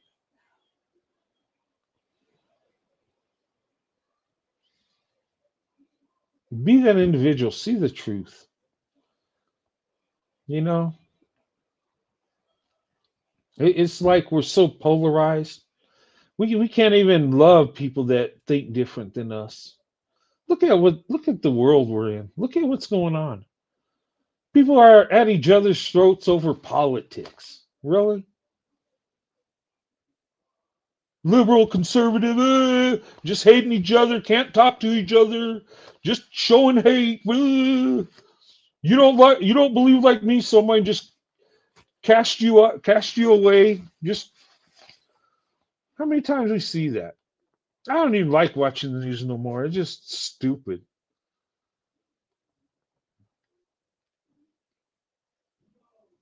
No, I tell you, I can't stand politicians anyway. And look, I know we have leaders. We need people to lead our government. I get it. But you know what?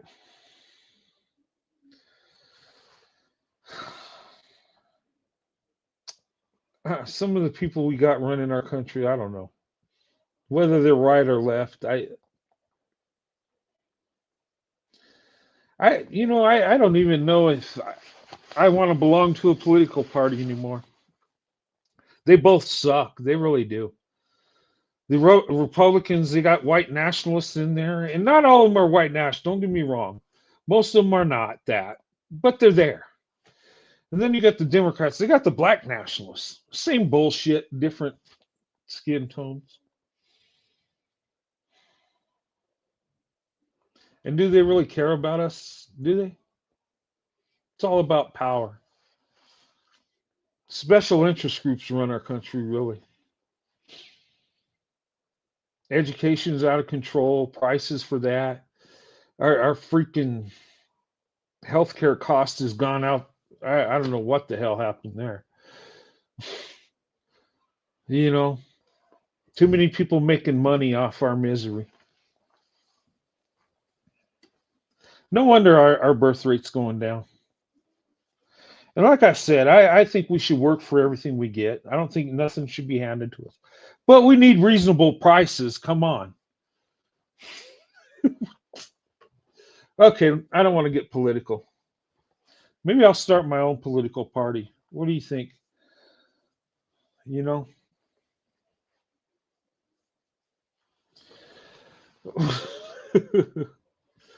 I don't know. I hate politics. I do.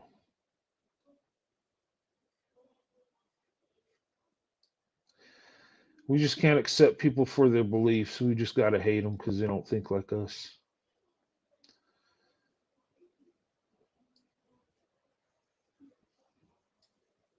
Oh, well. All right. I'm just going to pray and just embrace my Christian faith and just try to do what's right. I can't. Try to be accountable and do the right thing. That's the best thing. Anyway, guys, hey, but my thing is look, don't be afraid to open up your options, okay? But be safe about it, okay? Ladies, don't get with a guy and just go off in a car with some. Be in a safe place. You got to know who you're dating, okay? All right? The best way to date is within friendship circles. People you know. You get to know people before you date them. That is the best way. It don't happen that way a lot of times, but that's the best way. But if it's a blind date, be in a safe place where you can get away. Okay, ladies? Okay? There are a lot of corrupt people out there. Okay? A lot of creepy weirdos. Okay? And black women, you're the most vulnerable. Okay? And don't think because you're with the black man that looks just like you're safe. No, that don't mean that at all. Or you open up your options with the white man, you're safe. That don't mean that either. There are good and bad in all groups. You got to always be aware of your surroundings. Know who you're with. Okay? And if you're a young lady, beware of those older guys, okay? A lot of these older guys, they like younger women because they're easier to manipulate. Beware. Me personally, I always dated within my range, within my age. I was going to say range. Within my range, yeah. Within my age, okay?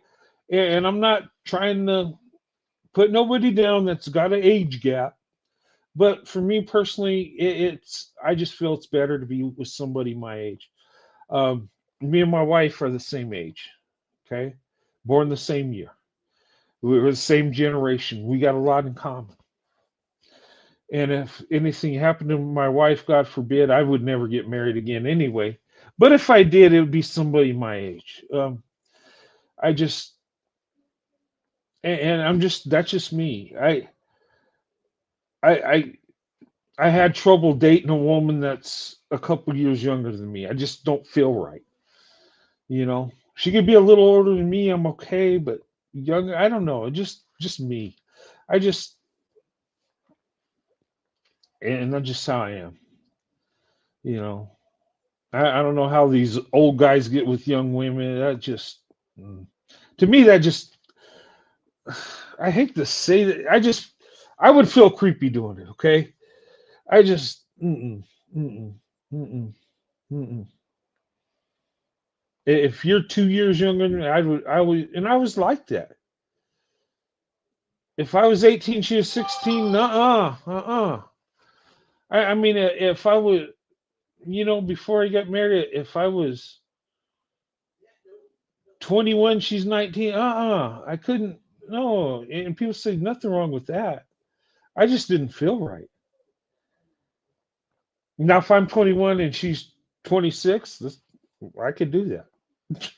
I don't know. That's just in my head. That's just me. But anyway, for me, open up your options. Get to know people. Okay, there are a lot of amazing black women out there, and white men are opening up their options more now than ever.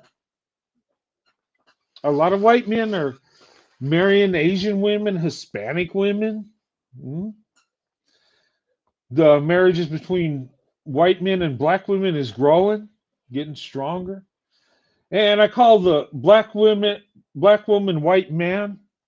I call that relationship the I call it the avalanche effect. Okay, because that's something that happens more and more gradually, like snow on a mountain, right? You get little snow flurries, snowflakes, a few come down, little at a time, but it builds and builds, and before you know it, you got a big avalanche. And I think that's what's going to happen in our society. Before you know it, there'll be so many black women, white men married that you'll be like, man, what happened? How did this? I'm amazed at what I've seen in my time since when I first got married. It's happening more often. Okay, it's not the biggest group doing it, of course not. You know, we're actually the smallest group, but you got to understand, black women are only 7% of the population. White men are what, 35 or something? So there's a big gap.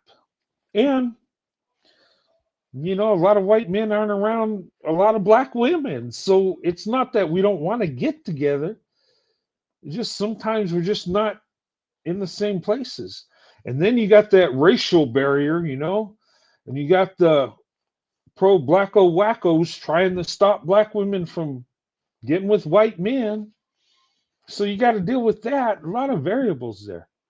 But that's okay. Maybe that's why our marriages are stronger, because we got to work harder to be together. Maybe that's a blessing, a silver lining in it all. Just saying. I'd rather have quality above quantity.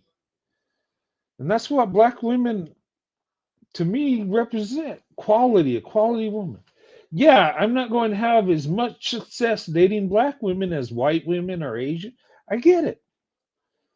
But I see the black woman as the top of the top, and I want the best. And I'm going to have to work for the best, right? That's the way I looked at it. It don't matter if half of them like me or don't. I know there's black women out there that love me, and I found one. Mission accomplished. Blessings are raining. I mean, and that's what it's all about, And I'm sorry, guys. I've talked 2 hours and 29 minutes. I just want you guys to know that don't be afraid to open up your options.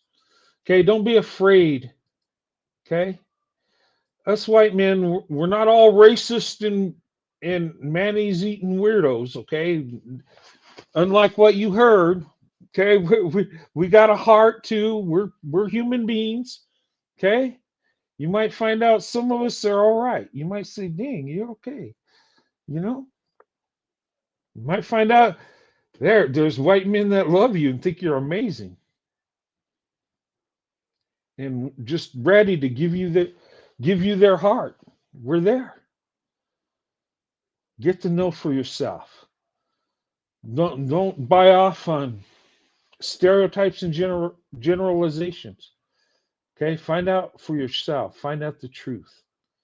Okay, and don't be afraid to love somebody that loves you just because they're different looking. Or okay, let's get out of that skin tone and get into that love tone. How about that? How about we do that? And I think we need to come together. More interracial marriages, I think, will be a blessing to our nation. I don't think it's a bad thing. We get to know each other. Me and my wife got to know each other. We got married, built a family, and guess what? Both our families came together. It's like our family merged into one big family, even though there's black and white people. You know, a lot of times you find out that people, we're not so different. We might be a different skin tone, but we're just people. But what's going to set us apart from other people is accountability. A man that works hard and has accountability will go far. A man that's a victim, that's waiting for things to happen, ain't going nowhere. Okay? And that goes for women too. Look, there are two types of people in this world. Think about it. There are people that wait for things to happen, and there's people that make things happen. You're out there grinding, you get a job, you move up, you learn things, you get your education, or you get some technical training, you learn a trade, you do better, you move up. While you're grinding, you're making things happen.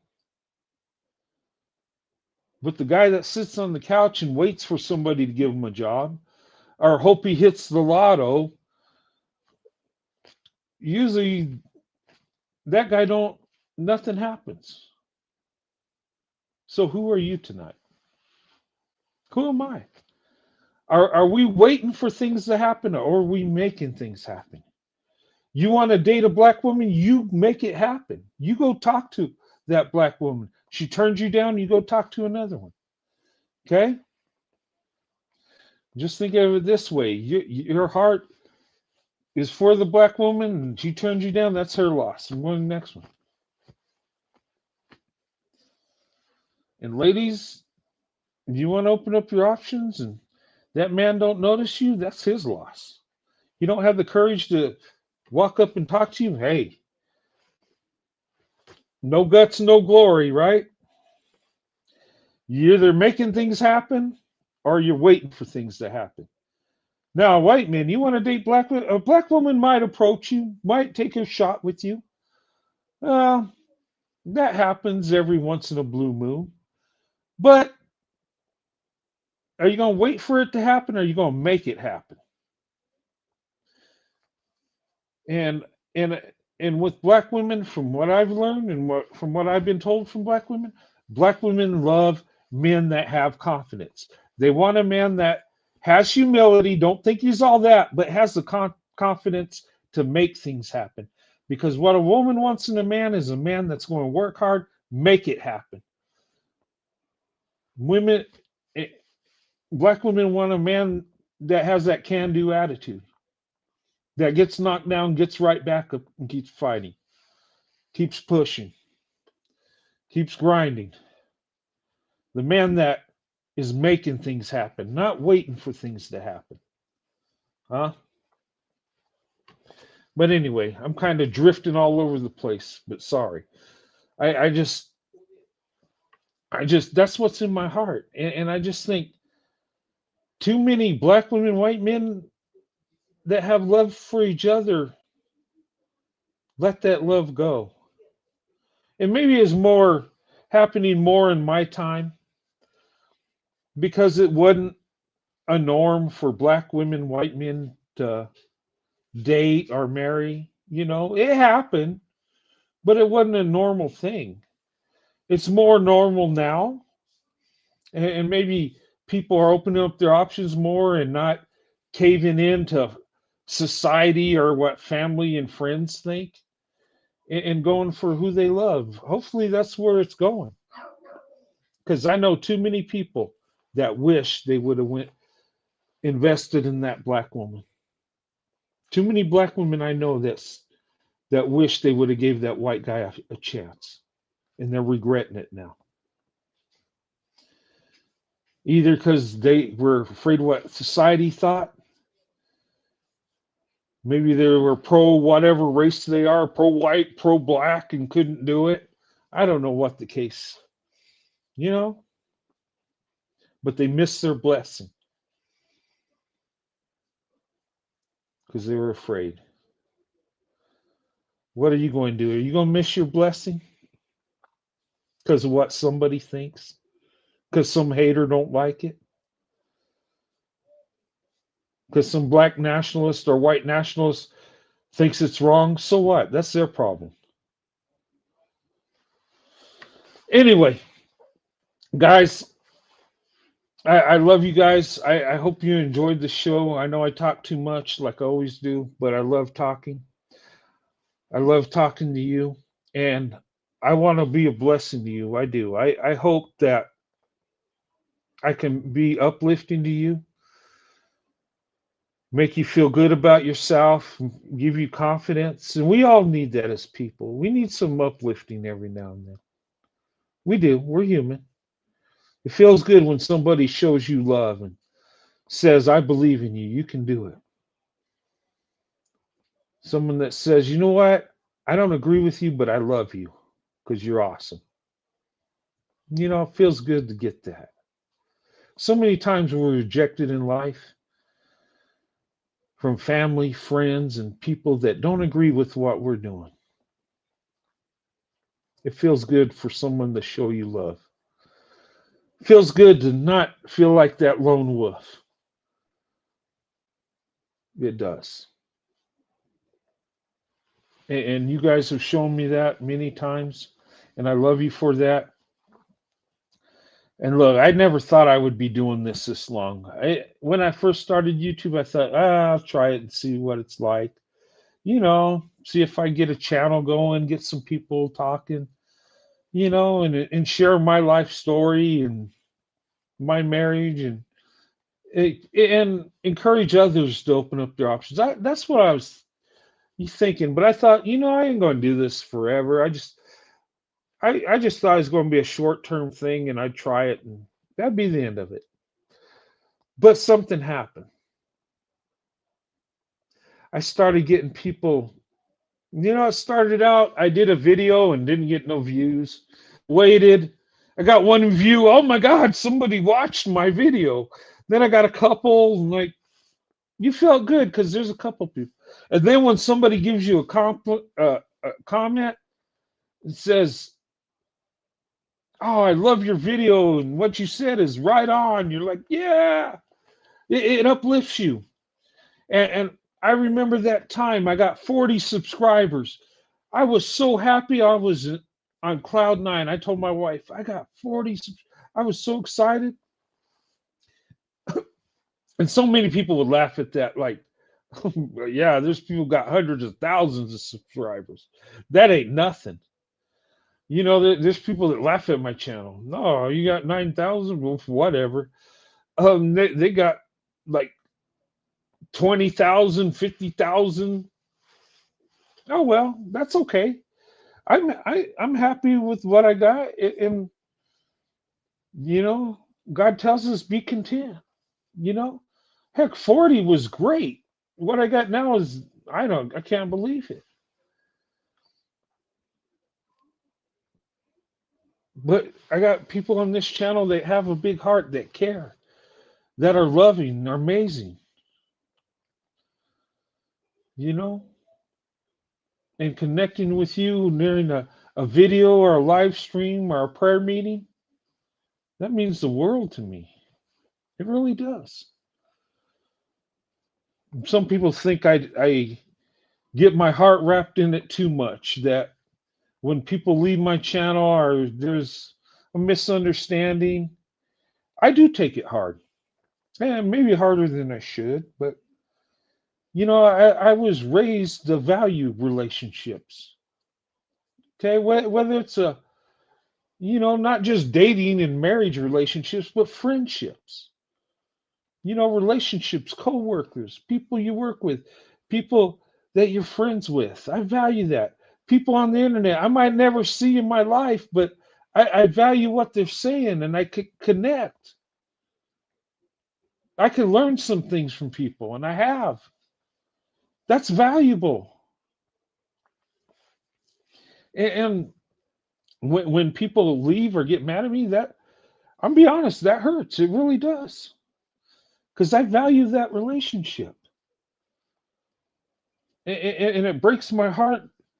And I feel I have to tell people what I think and how I feel. And I know some people don't like it and they leave. But I know in order to have character, I got to be honest to people. I got to let them know what I think and how I feel. I can't, it's not a good thing to pretend you're something you're not. And if you're taking the time to watch me and listen to me talk and put comments, I owe it to you to be as genuine as I can. I can't tell you my whole life, but I could be honest on my beliefs, my faith. And I know some people ain't going to like it. There were people that said, no, Roadrunner, don't tell people your politics. That will hurt you. Roadrunner, don't tell them you're a Christian. Just leave that alone. I can't do that. Because you need to know, and I feel it's my responsibility to let you know who I am, who you're talking to, and what I believe. And if you don't believe with me and you have to leave my channel, that's fine. It's going to hurt my feelings, sure, but we got to do what's best for us and what's right. But I hope that people, when they leave, understand that, I do value the relationship we had, the internet friendship. I do value your opinion, even if I don't agree with it. I do.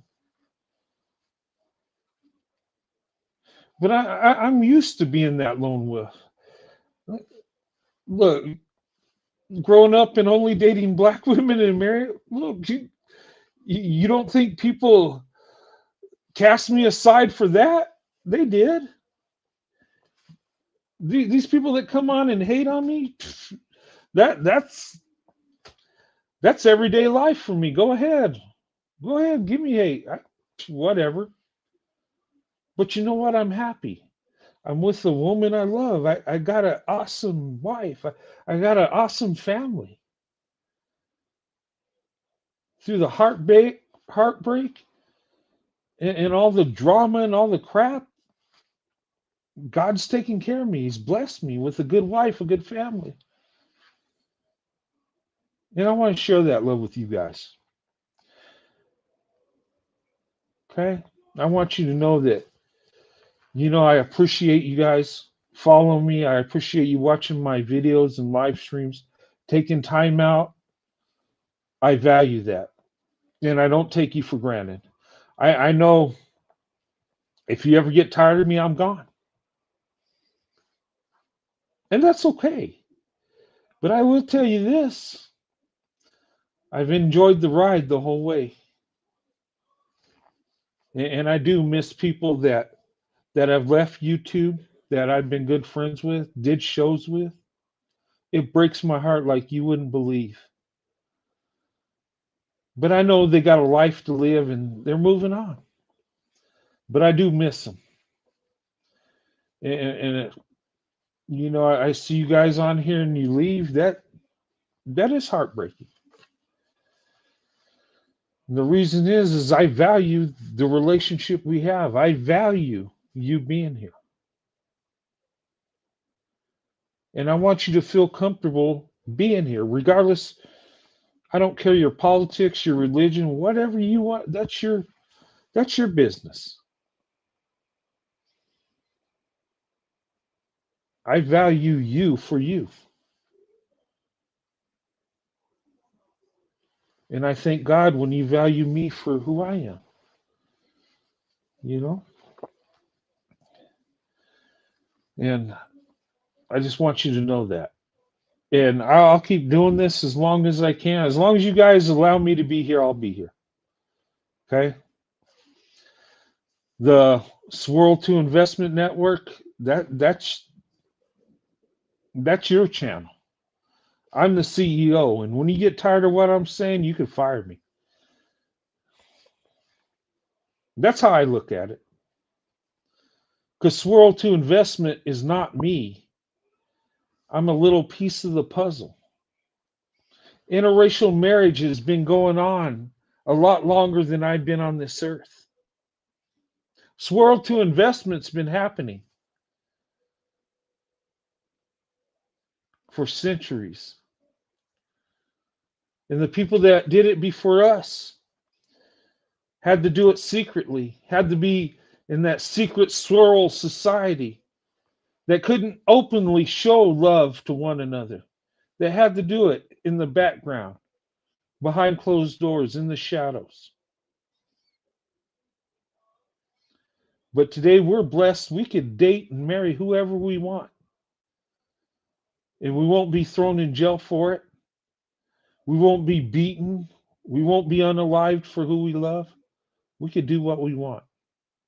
And that's a blessing. And I embrace that. But anyway, guys, I'm going to go ahead and close. I thank you for everything. Okay? I love you guys for showing me love and respect. And I'm grateful that you accept me for my faith, for my beliefs. And I thank you for showing me and my wife love and respect. I'm grateful for that. I really am. And I appreciate you guys respecting me and letting me say a prayer after my show. Okay, I know not everybody's a Christian here, and that's okay. It is. But you let me do that. And I thank you for that. In fact, I'm going to say a prayer and then I'm going to shut now. Lord, thank you so much for tonight, Lord. Thank you for letting me have this show, Lord. Thank you for everybody that's here tonight. And thank you for the amazing ladies and gentlemen that support me and show me love. And thank you, Lord, for bringing them in my life. This channel, Lord, I thank you for it. I am grateful. And everybody in it, Lord. And I pray that you keep my head right, my heart right. And Lord, please have me tell the truth and not be afraid of the truth. Lord, and help me to express my feelings and the love I have, Lord, and help me to be a blessing to others. Lord, and please help me to uplift others and give people the encouragement and the courage to love people that look different than them, Lord. And I pray that everybody here, if they don't have somebody in their life, that you would give them somebody that would love them as much as they love that person, Lord. And I pray that you would make our nation better, bring us together, and get us out of this division, Lord, that we could be one nation, even though we got people from all nations. We could come together with love and respect for each other. In Jesus' name I pray. Amen. All right, ladies and gentlemen, thank you so much. Yeah, give me a like. That'll make my day. I love you guys. You're awesome. Thank you so much. Jennifer, thanks so much. I did get your videos. Yeah, those are pretty horrific. And, I don't want to believe there's racism out there, but there still is. And it's sad to see. Um, but we just got to fight it with love. And we got to tell the truth. Even if it hurts us, you know, sometimes we got to go through a little pain and say, you know what? I'm kind of wrong on this. I need to fix it. And that's okay. You know, I'm a work in progress. I have flaws. And, you know, but, I'm grateful though. I got people around me that love me that, you know, and I thank you guys so much for watching tonight. You guys have a good weekend. Okay. Get with your family and, your kids, I don't know everybody's family situation, whether you're married or a single parent. Okay. I just pray God blesses you, but get with your family. Tell your wife, husband, you love them. Tell your kids you love them. Okay. We got to hold our children accountable, but, there's times we got to have compassion too, you know, and let them know they're loved. Okay. And men, please, we need to value our wives. Okay. They're not servants. Okay. They're our wives.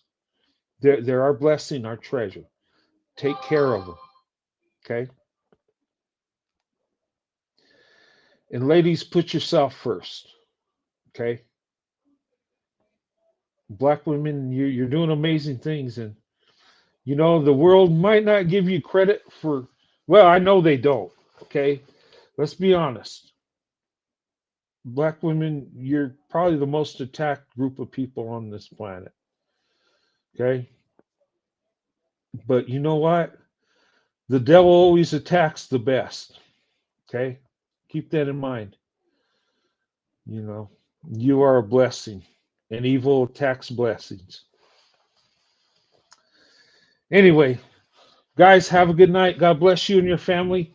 And I'll see you guys Saturday for sure. I'm working a 6-day week up until beginning of December. But I want to try to do a live show before Saturday. Okay, I got material I want to do. And I put in, guys, go and vote. Go to my community wall and vote. Okay, I do votes because I want to know your opinion.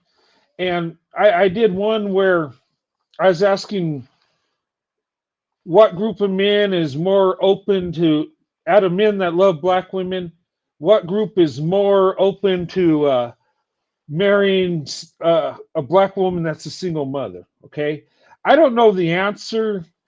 I'll tell you what I think it is, but that was just a general purpose thing. I want to know what people think. Okay. What surprised me is Asians. Nobody voted on that, but Asian men and black women, there's not a big group of them to get. I mean, they're growing, but I don't think we see it that much just because of the percentages. Um, but I just want to, there's no wrong answer on that vote. This is just what you think. It's just GP, general purpose. But there was another poll I did on what type of show you want me to talk about.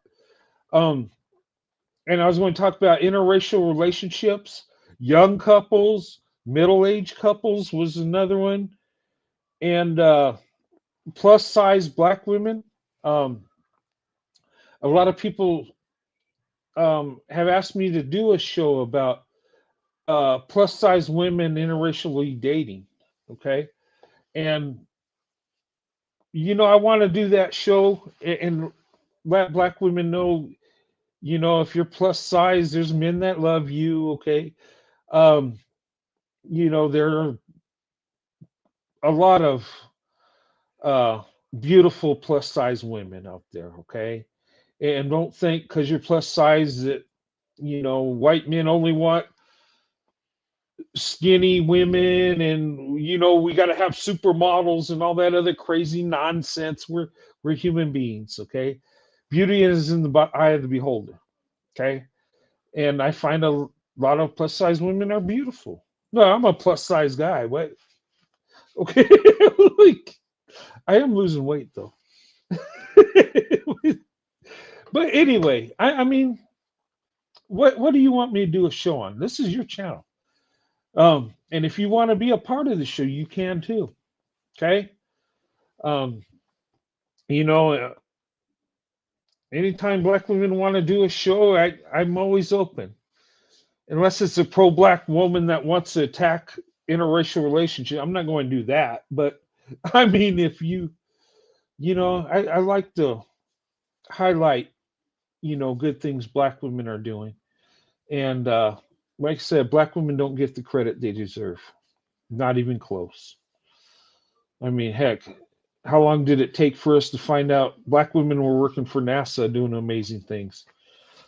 How many people knew about these two teenage black girls in college that figured out a math problem that hadn't been done in 200 years? I mean, doing amazing things, but we don't talk about that, do we?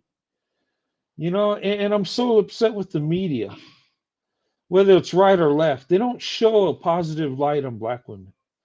They always show the worst of the worst. They don't talk about black women's education, how they've adapted and overcome.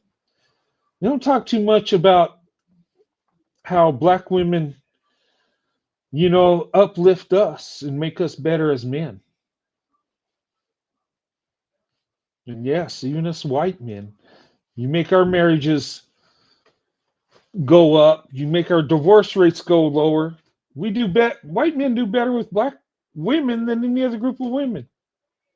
Nobody knows that because they don't look at the research. They believe on stereotypes and generalizations. But, more of us need to tell the truth. It's time we start giving black women the love and respect they deserve. And quit benefiting off them and not doing the right thing. Anyway, let me stop. I'll talk for another 2 hours. Okay, but you guys have a good night. God bless you and your families. And I'll see you guys Saturday for sure. But keep an eye out. I'm going to try to go live. And I got a video I want to do. I got material. I just having the time off to do it's hard right now. But anyway, guys, have a good night. I'll see you soon. Okay. Open up your options, swirl to investment. Have a good night.